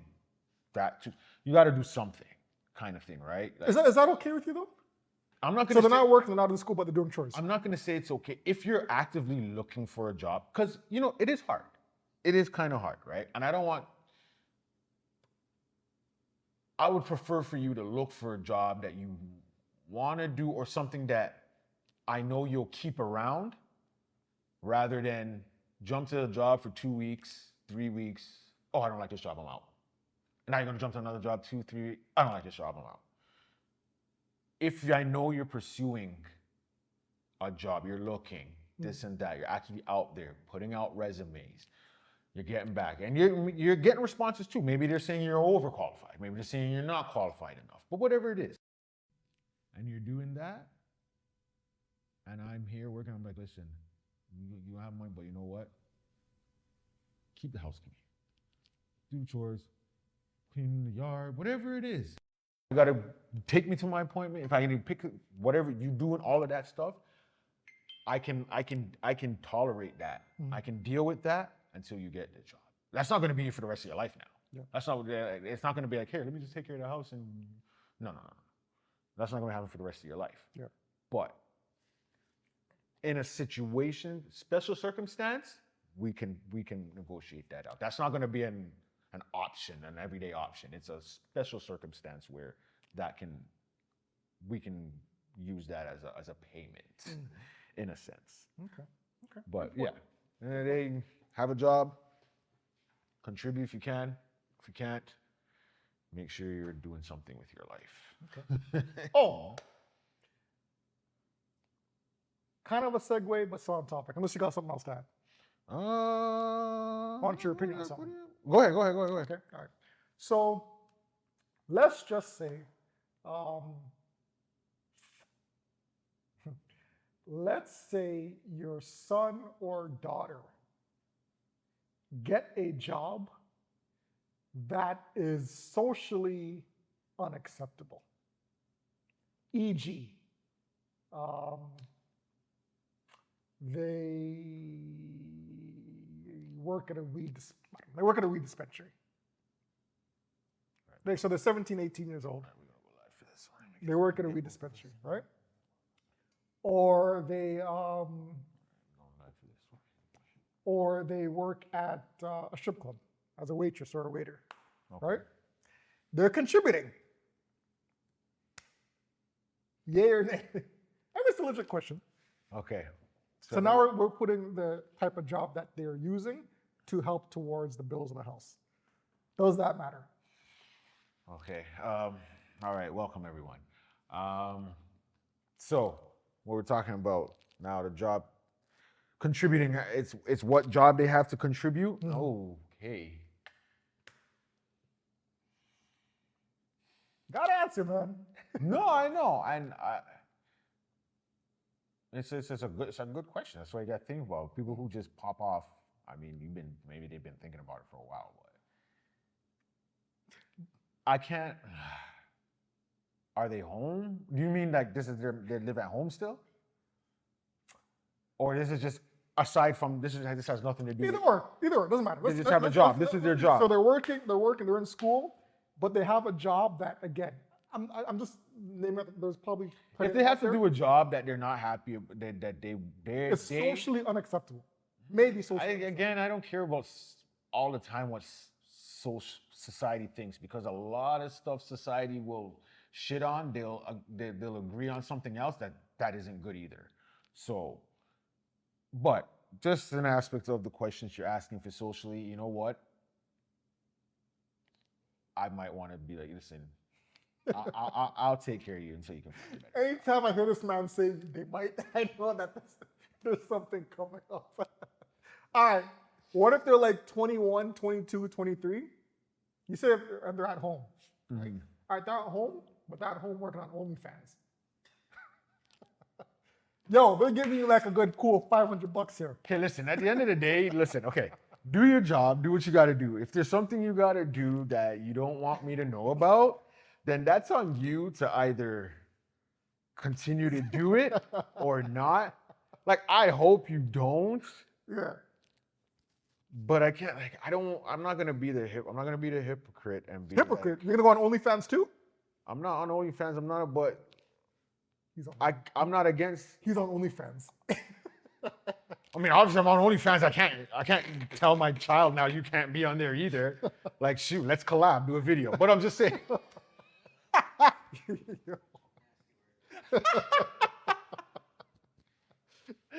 So if they're legit saying mom, dad, Okay, listen. they're legit saying mom, dad, I know you guys need help with the bills. I'm not really feeling the school thing, right? What up, BZ? Yeah. What up? I'm not really feeling the school thing, right? I'm starting my own entrepreneurship at home on a site called OnlyFans, right? I can give you like a cool. Okay. Listen, honestly, okay, like I've heard, OnlyFans doesn't have to be nude. They're like 20. You don't got to be nude on 22, there, so there's no 23. excuse for you to be on there nude. Hey, if someone wants to pay you money for you to show show your toes, or for you to chew loudly into a microphone, do you, man? Do what you got to do. I'm not gonna hate on that. I'm not gonna hate on that. I mean, okay, now if it comes, I know what you're really trying to ask. If it comes to the naked stuff or that type of controversy stuff, yo, you know what? And they're of age. You're grown. You're of age. You're grown. They're grown, yeah. I can't stop you. I'm not saying I'm not gonna shun you. I'm not gonna be like, oh, you're not my child no more. I'm gonna disown you. I can't do that. I can't do that to my child. Just be safe. Like, And make sure the rent's on time. garner yourself. But I mean, that's if they live at home. If they're not living at home, then I really can't. You can't say shit. I can say something. You can't. No. Fuck you mean, dad? I live with you. You can say it. They don't have to listen to you and follow through on what you request or what you ask. That's what I'm trying to say. Anyone can say what they want. You can say what you want. It's a matter of the person's going to take in what you're saying and listen to you. They don't have to. They're not, you know what I mean? So I'm hoping you wouldn't. But if you have to, do what you can. Do what you got to do. Be the best at it. Make those dollars. Be the best. Don't be shit. I'm sorry. You cannot be on something and be the worst at it. Wait, you're gonna show your. Hold on. Think about it. Think about it. You're gonna do these things on the internet, make no money, and what? Brag about it? What are you gonna brag about? You're not even the top in your field. You don't make any money. What are you bragging about? If your 23, 22-year-old sibling, son or daughter is garbage at OnlyFans, get the hell off. I will write OnlyFans, please get this person off. Delete their account. No, why are you on there? You're embarrassed. Now you're just embarrassing yourself. You're embarrassing the family, actually. That too, but I mean, you're embarrassing yourself. Your face is out there. Like, you know, I mean, someone can come up to me, but whatever. Yeah. You're embarrassing yourself now. That's what they say. If you're gonna do something, if you're gonna be the best at it. Like, bro, don't be terrible. That's it. If you're gonna be a thief, be the best thief. Like, yo, you're sitting on OnlyFans with an ingrown toenail. Yo, the frig is that? No, listen. That's embarrassing. If someone likes that and they're gonna pay, someone likes that, there's something wrong with if they're making money off of it, that's the whole point of OnlyFans. I'm sorry. That's the whole, it's to make fans. Don't tell me you're going on there, I just want to show my stuff. Then you can do that anywhere. The whole point is to make money. Make your money, make your dollars, do what you gotta do, and move on. Be comfortable, own what it is. Don't be embarrassed now if someone comes up to you and now you're, oh my God. No, we're not doing that. If you're gonna do something, do it all the way. If my child wants to be, I hope they wouldn't want to be on there, but if situation and they feel they need to go on there and do it, then Change your last name? you have to change your I'm last name. playing with you, brother. Do you? I'm playing. Honestly, you know what? Way back, you would feel this shame. But nowadays, the stuff that goes out there and the stuff that's put, and stuff people blatantly put out there on the internet just for likes and to be popular for, I don't know how long they think that's really gonna last. And some of them Whatever you're doing is probably not even that drastic. It's some of them make a legit They coin. do. You know what I mean? And again, like you said, it's for stupid. That's not just OnlyFans. It can sound anything like YouTube, Instagram, there's monetary value in certain stuff that you put out there that has no skill level attributed to it whatsoever. None. It's just what people are attracted to, right? Yeah. And so, to go along with your point, if my son or daughter want to use a modern day way of making money, e.g., the internet, as long as in a, Which is the way now.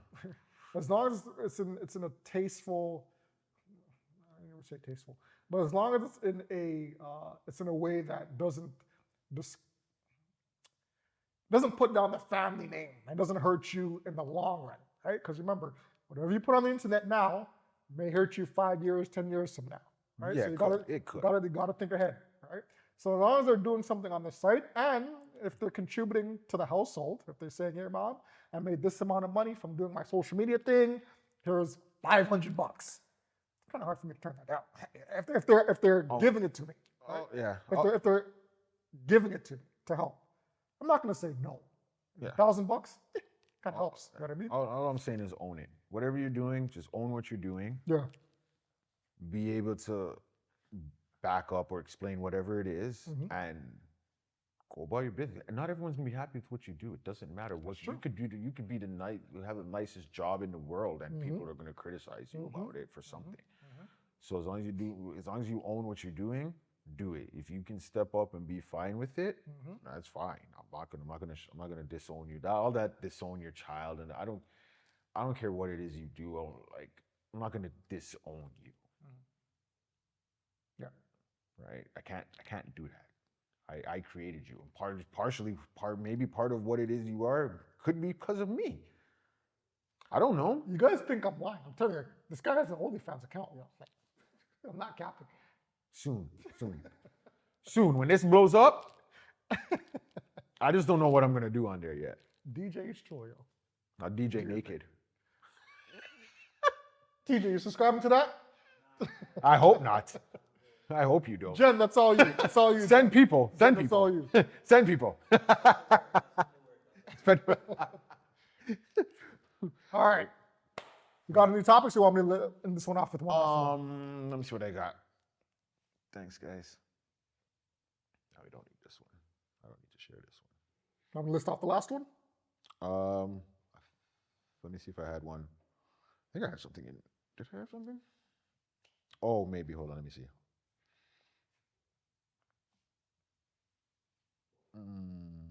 How are we doing there, TJ? Go with yours. We'll go with yours, and then I can Mine. pop one off as a random also. These are random, right? Is the It's random? random, yeah. Okay, so yeah, I can random after.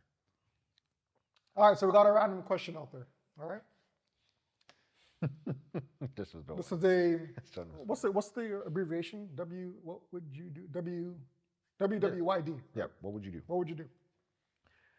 Your girl is getting the crap beat out of her by a next girl Molly. bigger than her and also bigger than you.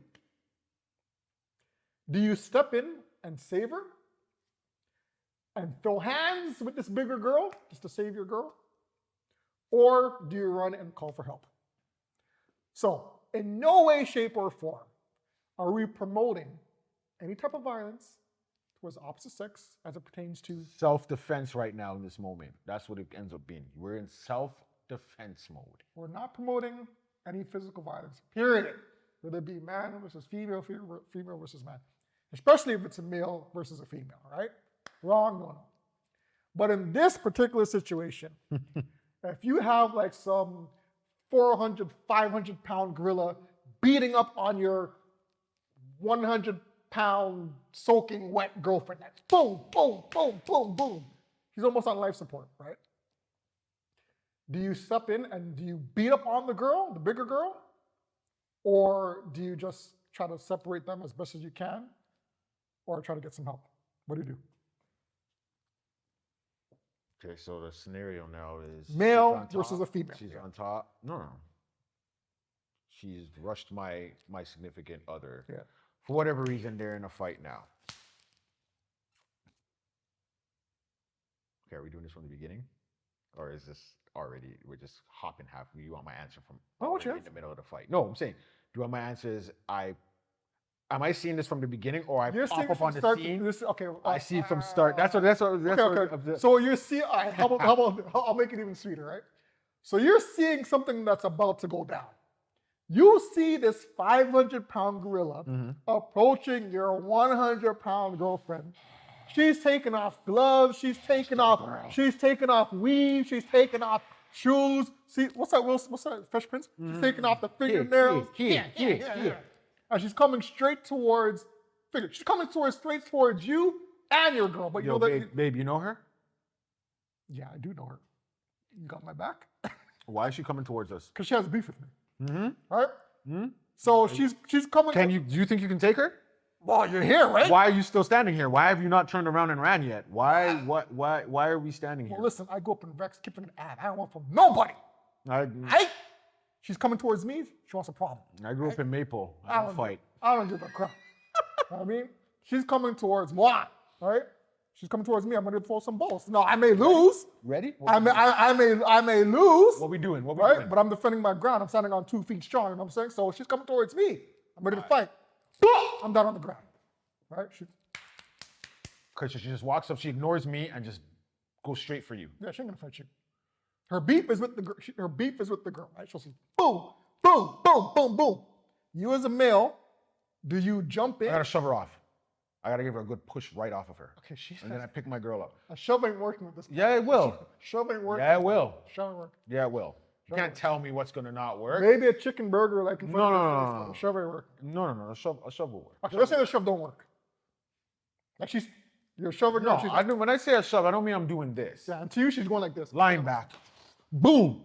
I'm giving you a spear off of her. I gotta spear her off. Okay, so you are approaching her strong. Yeah. You're getting dealt with. I don't see. I don't discriminate. I don't see your what is it? Your gender? sex. Yeah, your gender. Okay. You got the phones rolling. You got people out with their phones. It's like, yo, this guy's beating a girl. But again, I didn't say I was beating on her. I did not say. You see, you trying to get me arrested. You trying to get me in trouble. I said. Did you just see the descriptive of him spearheading a female? Is that beating up? I said I will push, and then this guy said, "Oh well, no, you can't push." So okay, I might have to shove her a little harder. So yeah, I will spear her off, or I will get a little head start and just knock her off.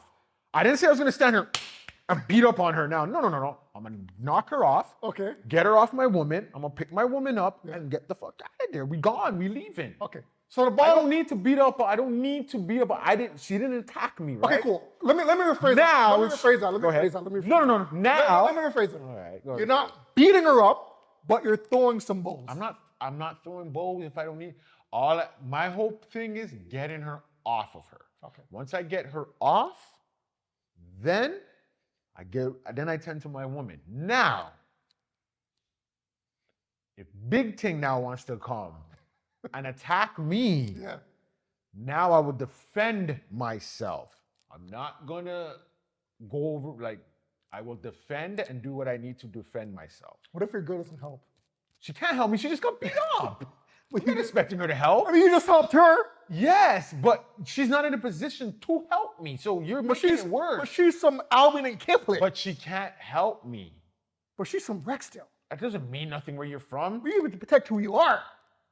Yeah. You just protected her. Okay. She's gonna watch you get beat up. But she can't help. So you're hurt. Yeah. Now you're gonna do what? Try to come and do what? Now you come and stumble and fall on me now. Or you stumble and ruin it for me because I was in a good position, but now you try to help and now you made it worse. So you don't want your girl involved. You want to take this one? You just got beat up. Recover a little bit. You can't. Your helping isn't gonna help. Go take a timeout. Time out. Recover a little, or find something you can throw at them. You know what I mean? Okay.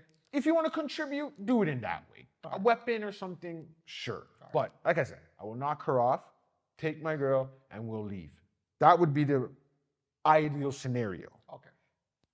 But for social media, for ratings, for viralness, right now, if she were to attack me after because I knocked her off and she's feeling away, she's amped, and she comes at me, then I will defend myself.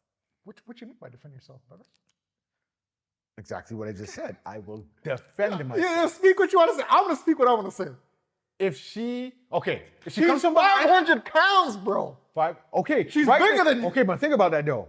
If I do knock her off of thing, she's not doing it. You said she's 500 pounds. She's gonna be on her back like this. She can't roll over now. She can't get help. So she's done. Okay. Game done. We're over. Right? It's over. You just said she's 500. She's not getting up that easy to attack me. But okay, let's just say I know you're running. let's just say I she know can you're get running up. away from what you want to do. Let's just say Just she say what gets you're gonna up do. Yes. and attacks me. Yes. She comes from behind and does one of these to me. Yes. Yeah, something's getting. I'm throwing. I don't see. Eyes closed. What the f is on me? What is this? What is this? What is this? Okay. I don't. And I'm doing it like that. Because if I get up. you're just flailing. Yes. Yes. Because if I get up, if she pulls me up and I get up and I do this and what? And I go like this, Yeah. that means I'm of sound mind. I know what's in front of me and I'm personally going at you. But if you just something just attacks me from behind after I'm saving someone and someone grabs me, shit, what is that? What is that? And somehow I happen to elbow, that's not my fault. Not my fault. I didn't attack, I'm self-defense. That is what I will do. What I need to do to get out of that situation. That's it. Okay. I will protect. Whew. So basically it's a shove, pick up, and go. Okay. I'm not fighting. You're not fighting. Okay. I'm not. If I don't need to, let me not say I'm not fighting. If I can avoid it, I will. Just because, like you said, at the end of the day, it's a woman. To a certain point, man or woman, after a certain point, it's not self-defense anymore. Then you're just beating the crap about to kill someone, right? So that's why I don't want to get into the mode of, let me square up to fight someone. Because you will, like, especially if it's someone, like, being serious now, like, if you see someone, like, as your woman, like, you're going to clock out. You're going to want to damage that person that's in front of you, right?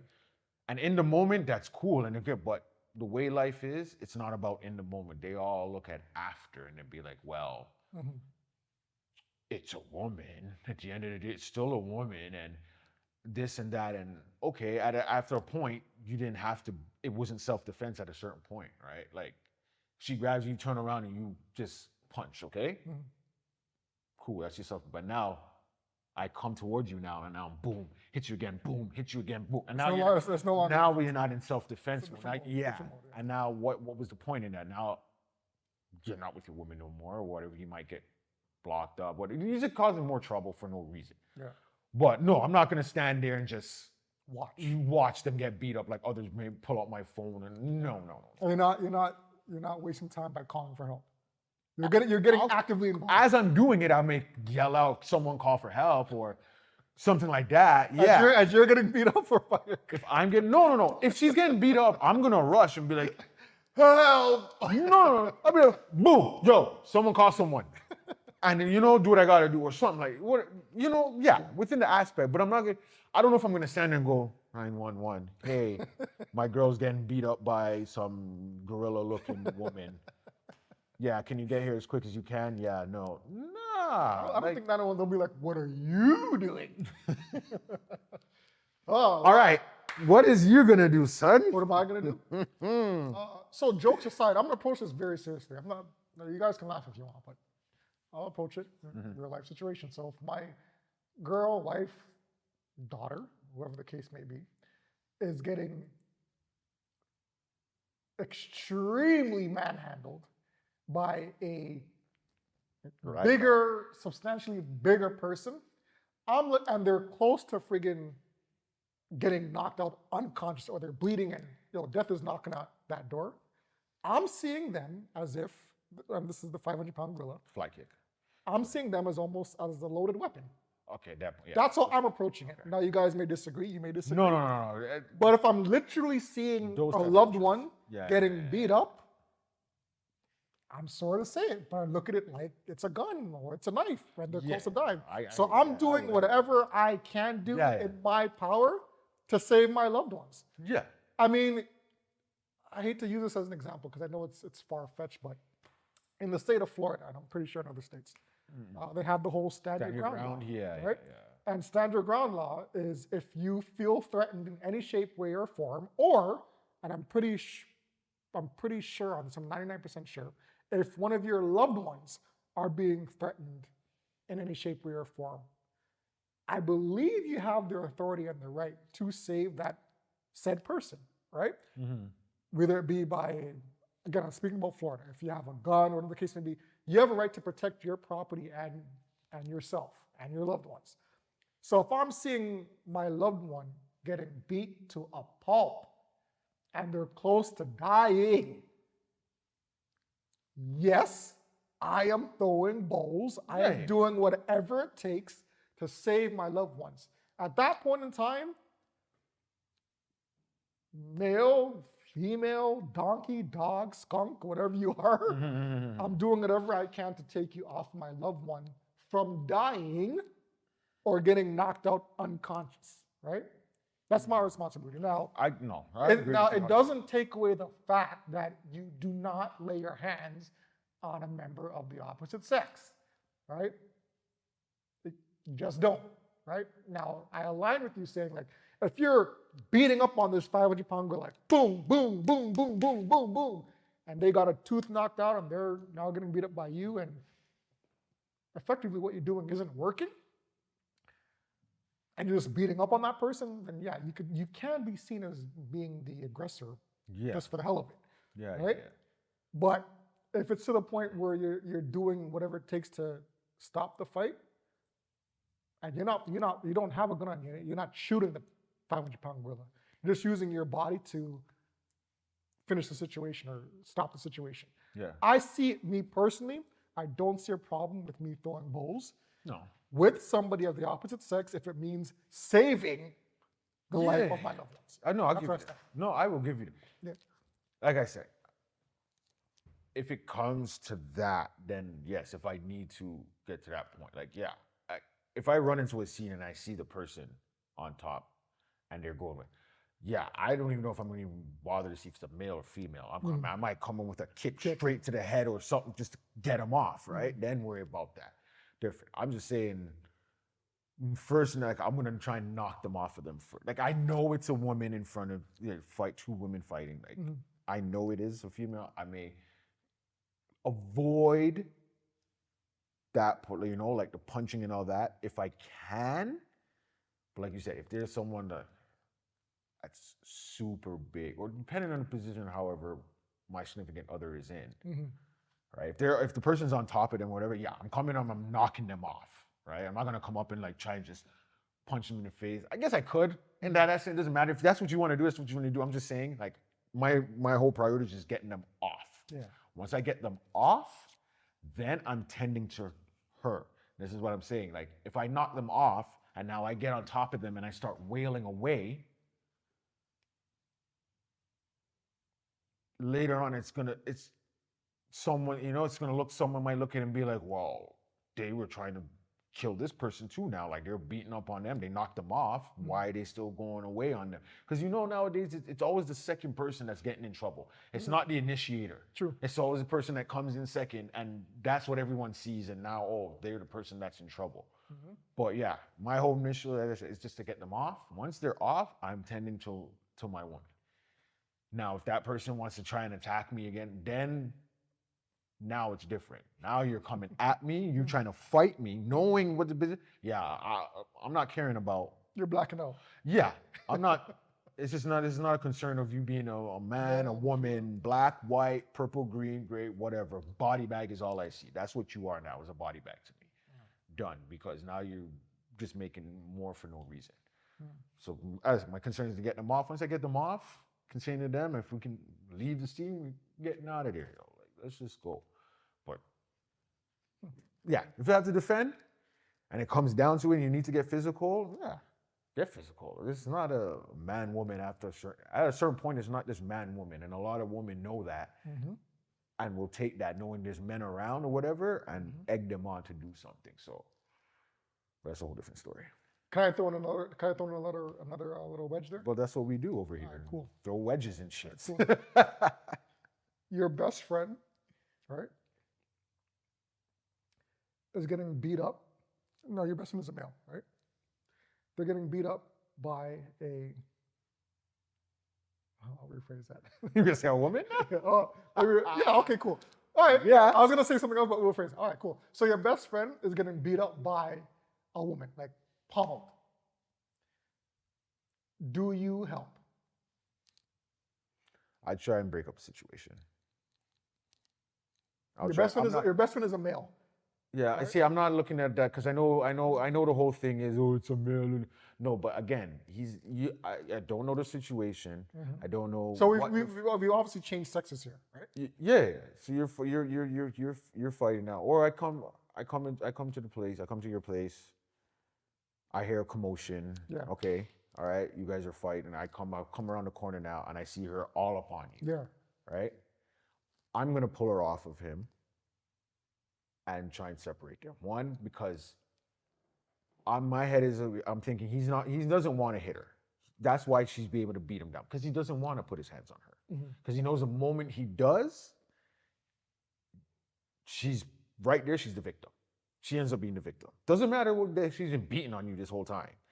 You probably end up being looking like the bad guy. So he's trying to stay, he's defending, if I see him doing this, he's defending himself, I'm grabbing her off of him. That's it. I'm not making him feel, but I'm not going to stand there and just be like, well, deal with that, bro. Like, that's your girl, man. Fight back. What are you going to say? What are you really going to tell him to do if you stand there and do nothing? I get it. You don't want to be involved, but that's if it's verbal. When it gets physical, being involved doesn't mean you have to grab. You're trying to separate the two so it doesn't get worse for either party in the situation. Yeah. Right? That means get them separated. Once you get them separated, then I guess you go with whatever's going on there, right? Like you got to deal with however the situation goes. But my concern is I'm trying to separate the two. This is not let me put him down and make him feel bad because his woman is beating up on him. Even if she is beating up on him and punching him, and he's not. I know he's not fighting back because he's not trying to get in that situation. Right. Right. Now, if he grips her up now and holds her up against the wall, I might watch. Okay. Because again, so why is that different? She's beat because. So you just made a. If I see he's not going, one again, this is no. Okay, I'll give you the scenario. He's not. Do the one where he's not doing anything. Okay. You know your brethren. This is your best friend, so you know your brethren. You know how you guys have talked. You know what he would do in a situation like this with his woman, right? You know he's not those guys that will get aggressive. He will take as much as he can, whatever it is, right? But okay, this is not the first time it's happened. Beating up, okay, as you're saying, she's beating up on him. I will say, and I see he's not going to defend himself or do anything to stop her. I will get in there and try and separate the two. Okay. Now, she's beating up on him. He's taking it. Until? Right? He's taking it, and now he grabs her. That's right. Aggressive. I'll say he aggressively grabs her shoulders. Yeah. Okay, I'm not going to say the throat thing right now. All right, cool. Okay, because that's teetering. Yeah. Shoulders. He's able to grab her on the shoulders and pin her against the wall and hold her.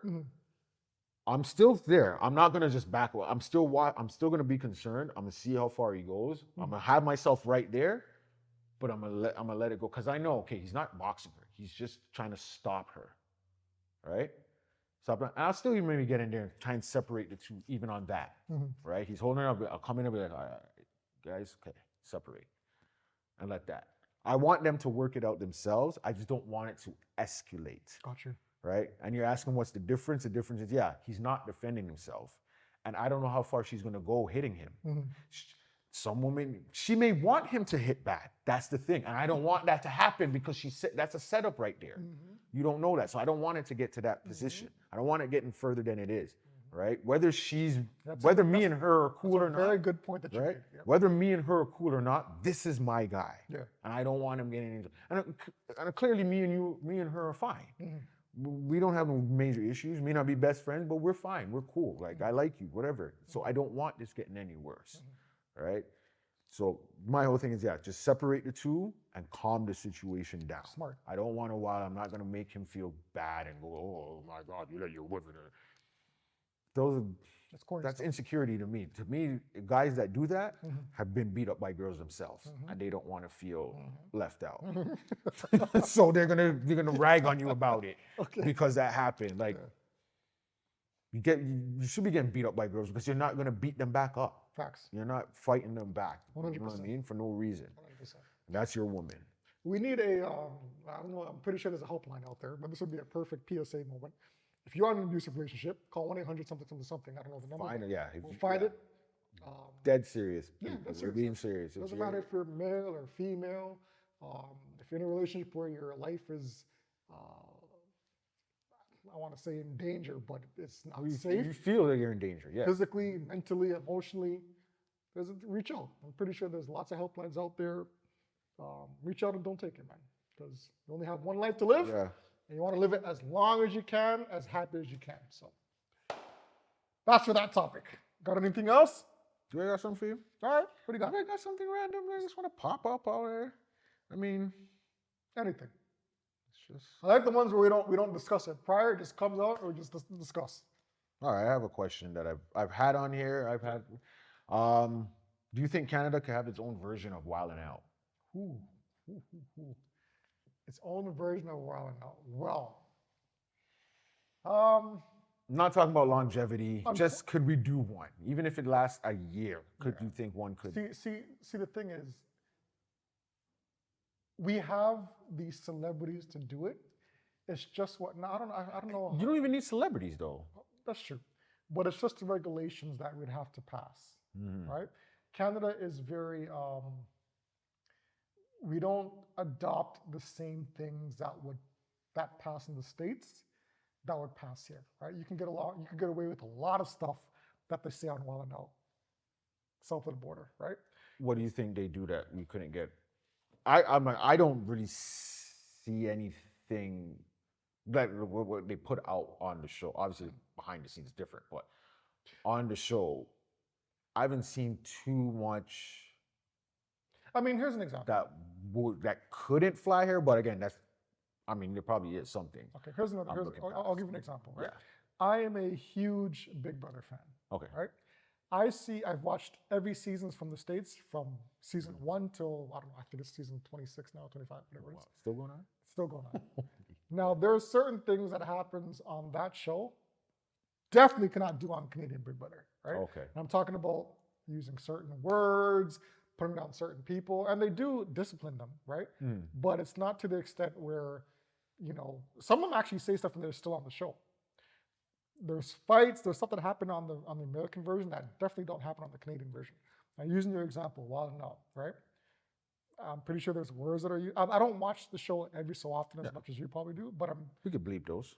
they can bleep them, but it's also the market, the people that you're reaching out to. Like, Canada doesn't have that same audience. Well, we have the same audience, but it's not as abundant as it is Put it on down there.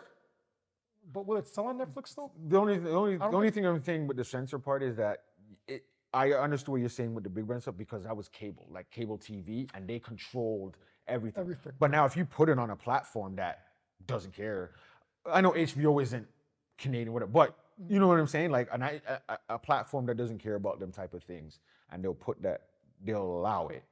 If we were allowed to, same thing as the States. I get what you're saying, okay? Okay, so aside from that now, say that there wasn't a restriction like cable TV, like those type of things. It's on a network, any network, whether you're a Canadian or American. We'll just use Tubi. Okay? If Tubi were allowed to put on theirs, there's no restrictions, we don't care about the language, whatever it is, do it. Do you think we have the talent? We have the talent, but do you think we can sustain a Wild 'N Out? You think we can you think it could be successful over here? You think we can get one going? See, that's the thing. Not necessarily Nick Cannon, but we have someone that's like Nick Cannon that will be the host. Yeah. And then you got your teams or whatever.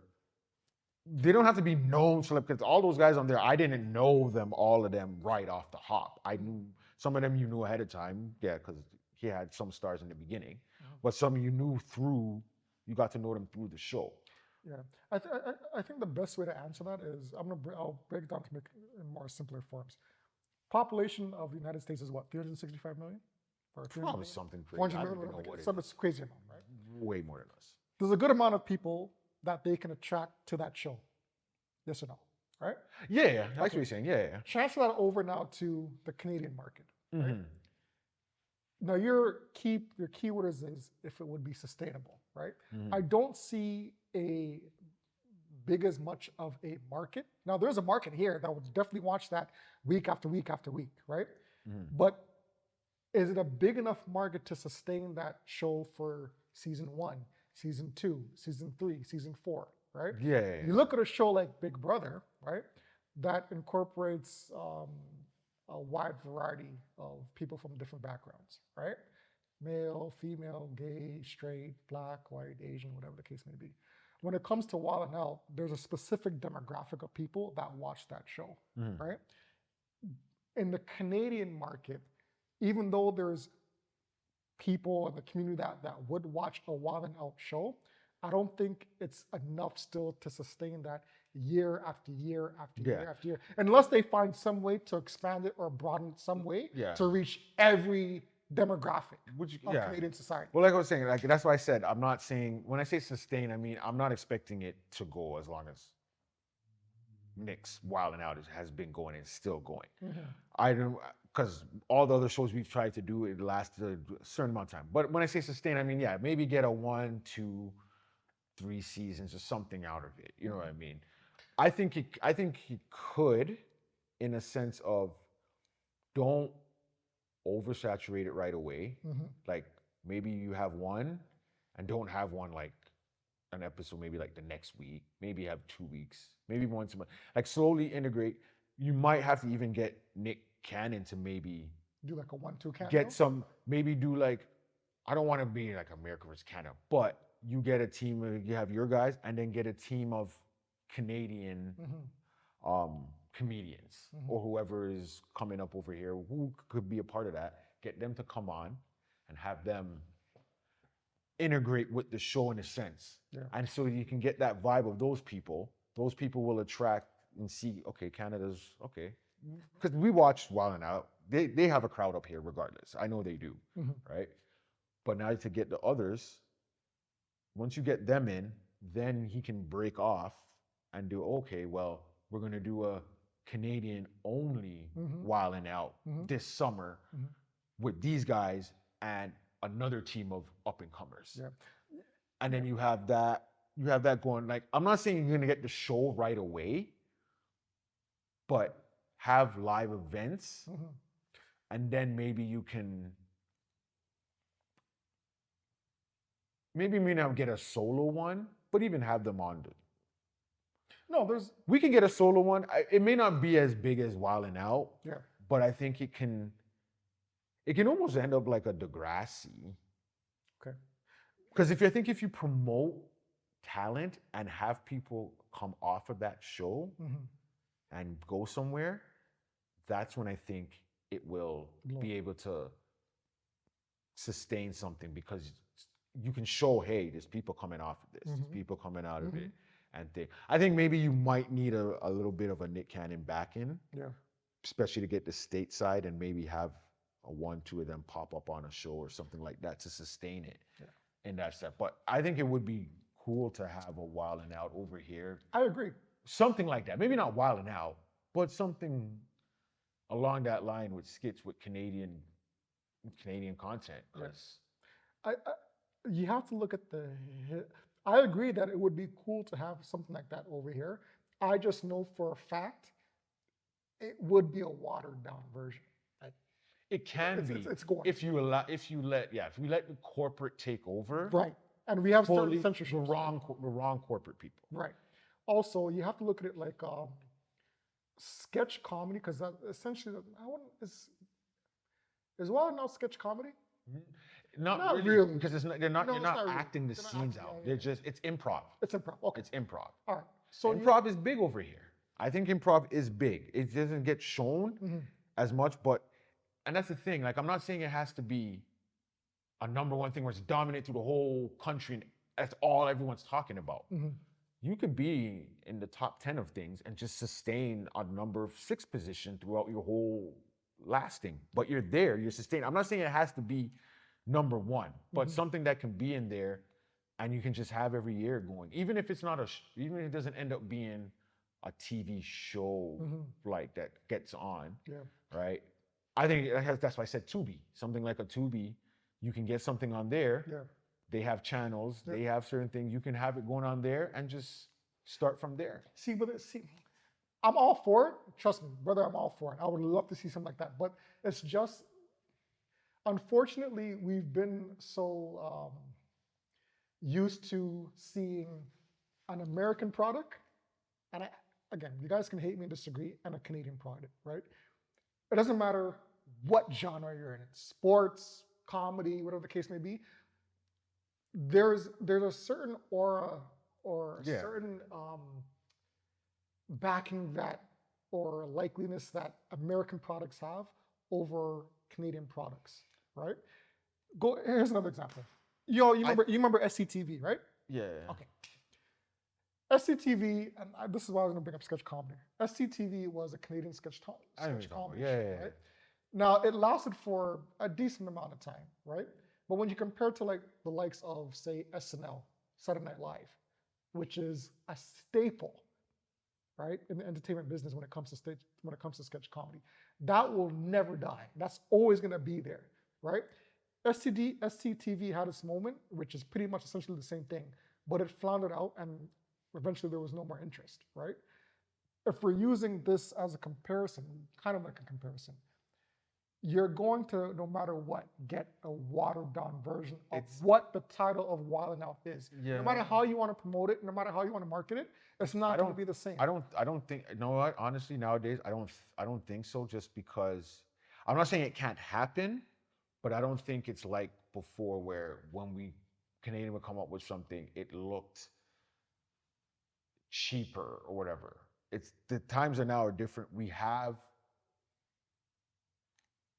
celebrities that, of course, just can do the backing, whether they're big time over there, even if they're just known over here or whatever. We have celebrity where it won't look like that. You can tell the difference between America. You kind of can, we can, because we know the artists, so we could think, but there's a blending of like the music sounding all the same. Like even Canadian artists or whatever, like it's sounding the same as out there. Now, doesn't mean it's good, doesn't mean it's bad, but it's sounding the same and there's a blending. Yeah. And I see what you're saying. I know the SCTV or whatever and how it looked. Like even though Saturday Night Live still it's around. Sure, yeah. It's not what it used to be. No, it's definitely right? It's not what it is. And the reason American things that, again, it's people, so they can make a show and just broadcast it to 1 or 2 states. And it's big because people-wise, they have the people to watch it. So yes, that's what will kind of hurt here. If you just try and show it to Canadian audience, it's gonna hurt you because we don't have the amounts of people to do. Like you have to show it to all of Canada to even compete with 2 or 3 states, right? So that's the only thing, and then you have other. What is the market? What is the market here, though? Do we have the market here? So we have. We have the talent, but do we have the market? Even if we don't, you got to start somewhere. If we don't, okay, if we don't, but you got to start somewhere because if we didn't have the market 20 years ago and we're still saying the same thing, then the thing is you need to start. I got you. That's what it is. You need to start somewhere because I'm pretty sure America had to start somewhere to make a market. Good point. Right? And not everything that pops off that starts in America is great. It looks like trash too in the beginning, but it picks up. There's some, even just looking at some commercials, a few times I've been to the States, you look at commercials, I'll look at certain things because I'm so used to a Canadian, I won't say Canadian, I guess it is an American commercial, but like, Canadian commercials. You can tell the difference. You can tell them, but there's some American commercials, I look at them like, this looks whack. This looks like it's Canadian. Yeah. But that's because I don't live there. I don't see that all the time. I don't see that commercial consistently. So we see certain things I will see, I'll be like, oh, this doesn't look that bad to us, whatever. So along with the show, I think it can look proper. Like I said, you'd have to integrate with with the actual Wild 'N Out. A little bit of a blend or Just to start. piggyback. To get a thing. That's what I'm saying. If Nick, you approach Nick or whatever. Like, listen, we want to start a Wild 'N Out up here. Nick, listen up. All right. Listen up. We want to start a Wild 'N Out up here also. Don't want to depend on you guys to come up here to have to do the show all the time. All right. So we'll bring our team, get them on the show, let them come on every now and then or whatever, and we start there. You can film it down here, or when you come down here to film, because I think they've done a couple tapings down here, or they were supposed to, or something. I don't know, but get them come down here, and you do that. You start from there. You get a little team. You got that team. Next time you come down, you get another team. Have them go against each other, and you just start there.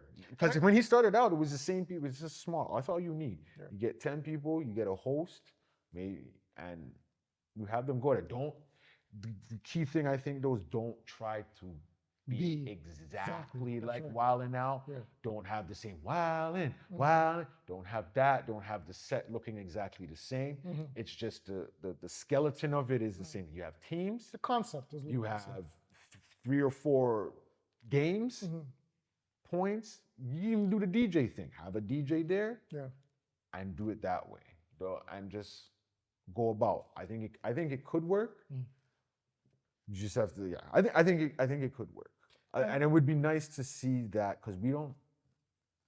I don't know. We haven't. We do copy a lot of things.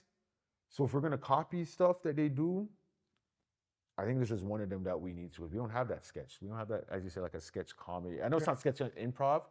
We have improv, but it's just the comedies. It's yuck yucks. You might go there to do a stand up or something like that, or. And I hate to sound like I'm the pessimist here, but when it comes, for some reason, I think our sense of humor as Canadians, it's a little bit lower than the American side, right?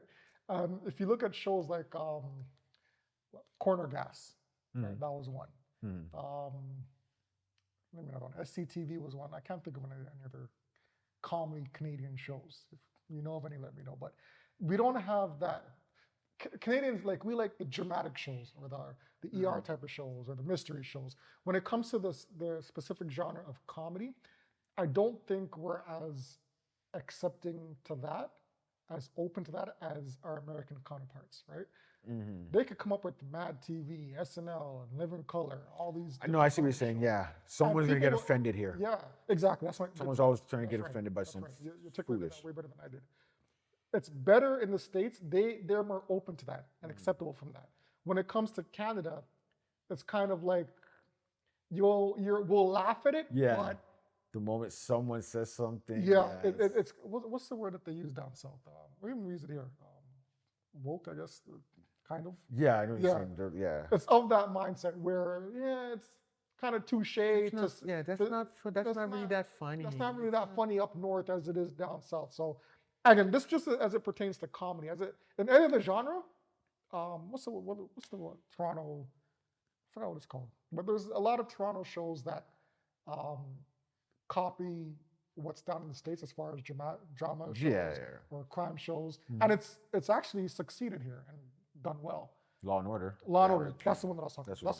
They have it up here. Yeah. Perfect example. I haven't checked it out as yet, but But apparently it's really good. I heard it. Apparently it's really good. And even looking at the commercial, because we know it's Toronto, we know it's Canadian, but it doesn't look like it has the Law and Order feel to it. Right. Even just from me looking at the commercial. Yeah. Right. Like it has the Law and Order feel to it. It's just I know it's Canadian because a couple of actors you see in there, you've seen them on every other Canadian type of show.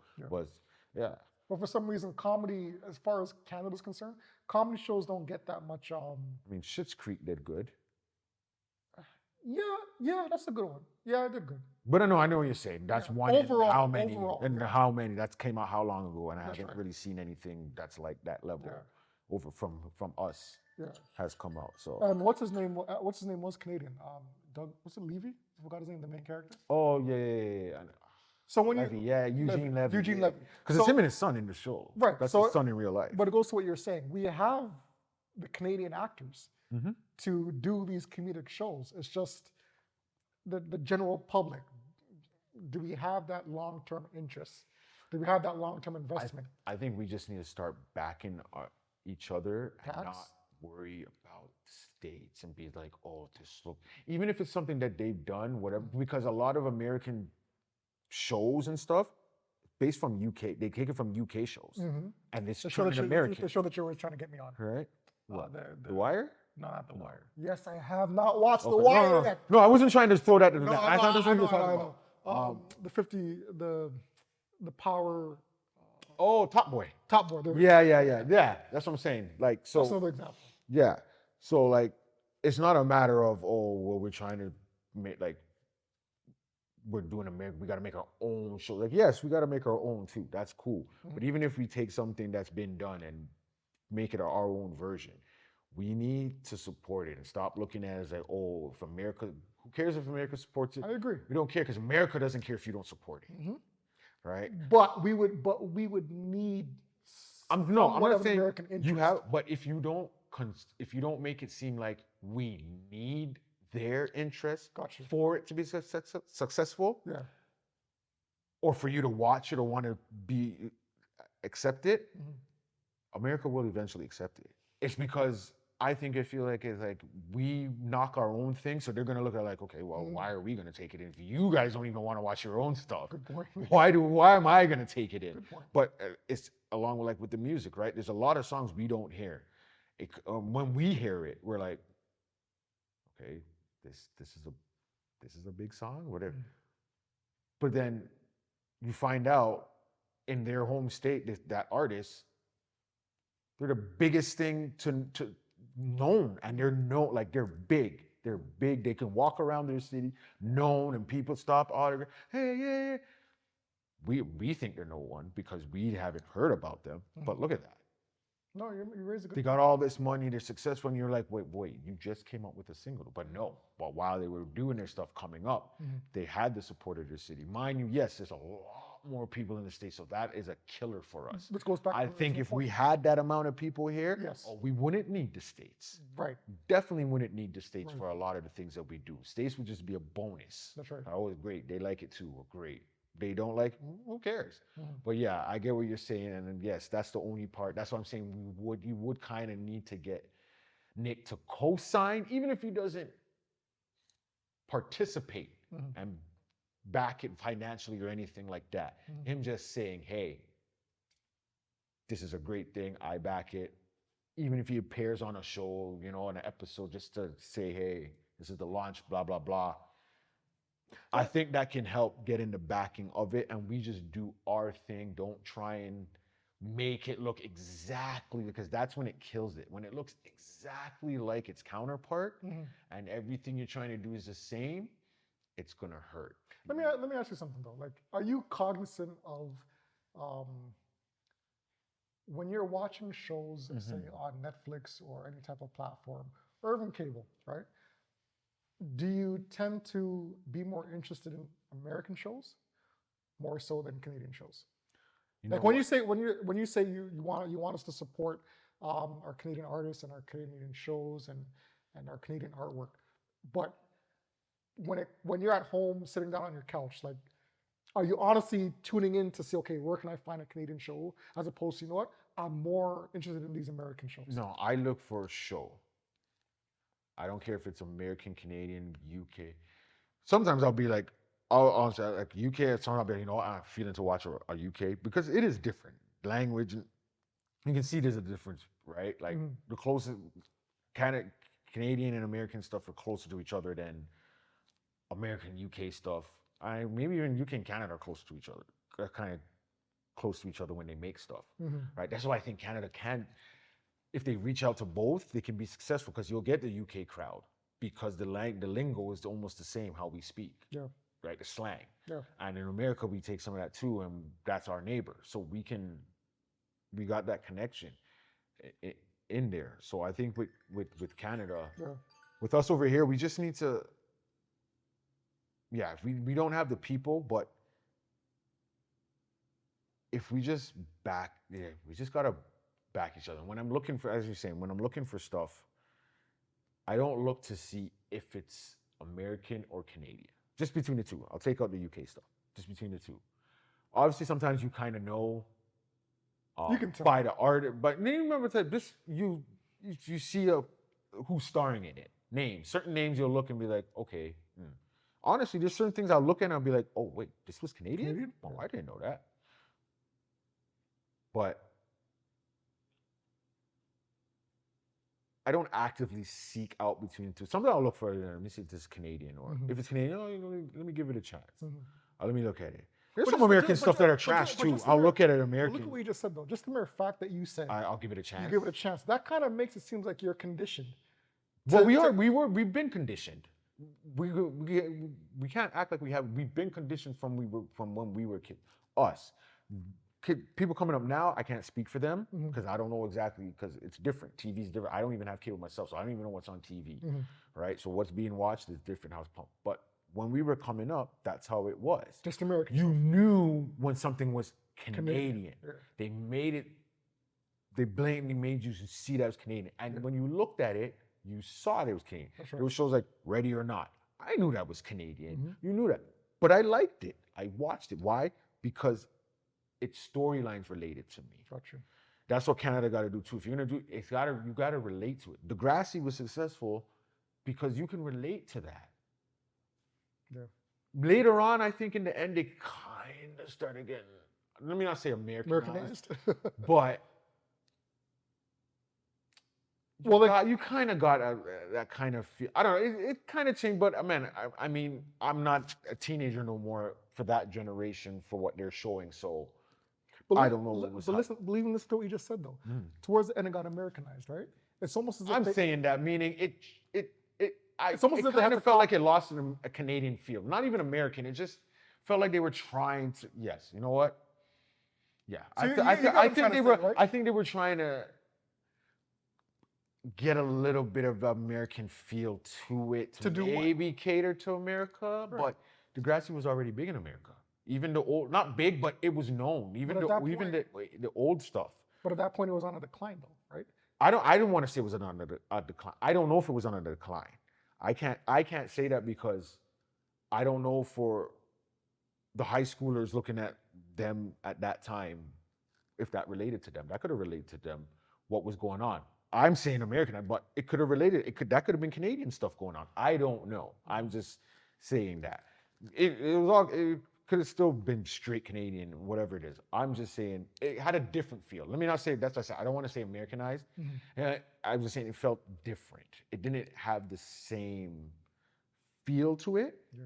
But that's a good question. Let's pull that. So, would you guys accept, or do you think a Canadian version of Wild 'N Out, not to the same exact extent, or not to the same carbon copy of Wild 'N Out, but do you think a Canadian version of Wild 'N Out would succeed with the Canadian talent we have here? Do you think it would succeed in our Canadian market? Whether they're here or in the States and they come back, whatever. But with Canadian talent that we have here, do you think we can pull off a Wild 'N Out series? So I'm on the fence where I would hope so. I'm not 100% sure it would. They're on the. I think we can. How long it will last, I don't know. I think we can do it. To start out, I think we can do it as an event. Okay. As a live event, and then work to get the show. Good point. Good one. So that's what we will try and do. We'll put that on our bucket list. It'll happen. To try and do. We'll put it on our bucket Speak that into fruition. It'll happen. We'll get a Wild 'N Out, just like we're gonna have our dinner and dance next year. Facts. All right. Facts. What else? What else are we putting? What else are we gonna speak out there in fruition? We got Any a dinner and shout-outs dance. We got a Wild 'N Out. Yep. A Wild 'N Out series that we're gonna do. So that's the two that we have going. You have any local restaurants or anything that you want to shout out? I want to shout out our regular. I don't have any local restaurants right now. We will look out there and see if there's anyone who wants to get a little. Wants us to shout them out, you know what I mean? Just give you a shout out. We're not looking for any compensation in that sense. I mean, if you want to, you can. But we're not looking for that. But yeah. But again, I want to shout out Mr. G's Auto Shop. Yes. You need any type, and I say auto shop, I'm not going to say, they say repair shop, which maybe it could be, but I'm going to say auto care shop because repairing is involved in that too. But also, if you don't need a repair, you just want your car to be taken care of properly, you can do that too. Any issues you have, you can approach them with it and it'll be taken care of. You're not going to be spoken to as like you're just another person, another client that they don't really, you're not another number. Yeah. And I'm definitely going to co-sign that. I brought 2 vehicles there now to get repaired, fixed. Excellent job. You can't go wrong. You can't go wrong. You know, all these big names, like I don't want to name drop, but there's certain establishments in the automotive field that you take your car to and you bring it in and they cost you an arm, a leg, a shoulder, a knee, a foot. Customer care, truth. And even after that, after they fix your car, they give you a whole litany of other stuff that needs to be fixed right away. And that's when they pull you in and they get thousands of dollars with you, off of you, and the car is still broken the next week. So don't even force you to get all your stuff fixed there. Even they give you the list. It's like, you know what needs to be fixed. You want to go back there, you go back there, which I would suggest. So shout out to Mr. G's. Cut for 1 second. Listen to the standards because we can't just put it. Yes. So give me 1 second. We're gonna cut that part, TJ. Mr. G, and then we're gonna start again. So again, shout out to Mr. G's. They're located at 190 Belfield Road in Etobicoke. That's 190 Belfield Road in Etobicoke. Phone number is 416-744-1980. Once again, if you have any repairs done or needed for your vehicle, doesn't matter what make, model, year. Monday to Friday, I believe. No, Monday to Saturday, I think you're open. And then it's just closed on Sunday. So you will leave a very happy customer and very satisfied. So shout out to Mr. G's. Yeah. All right.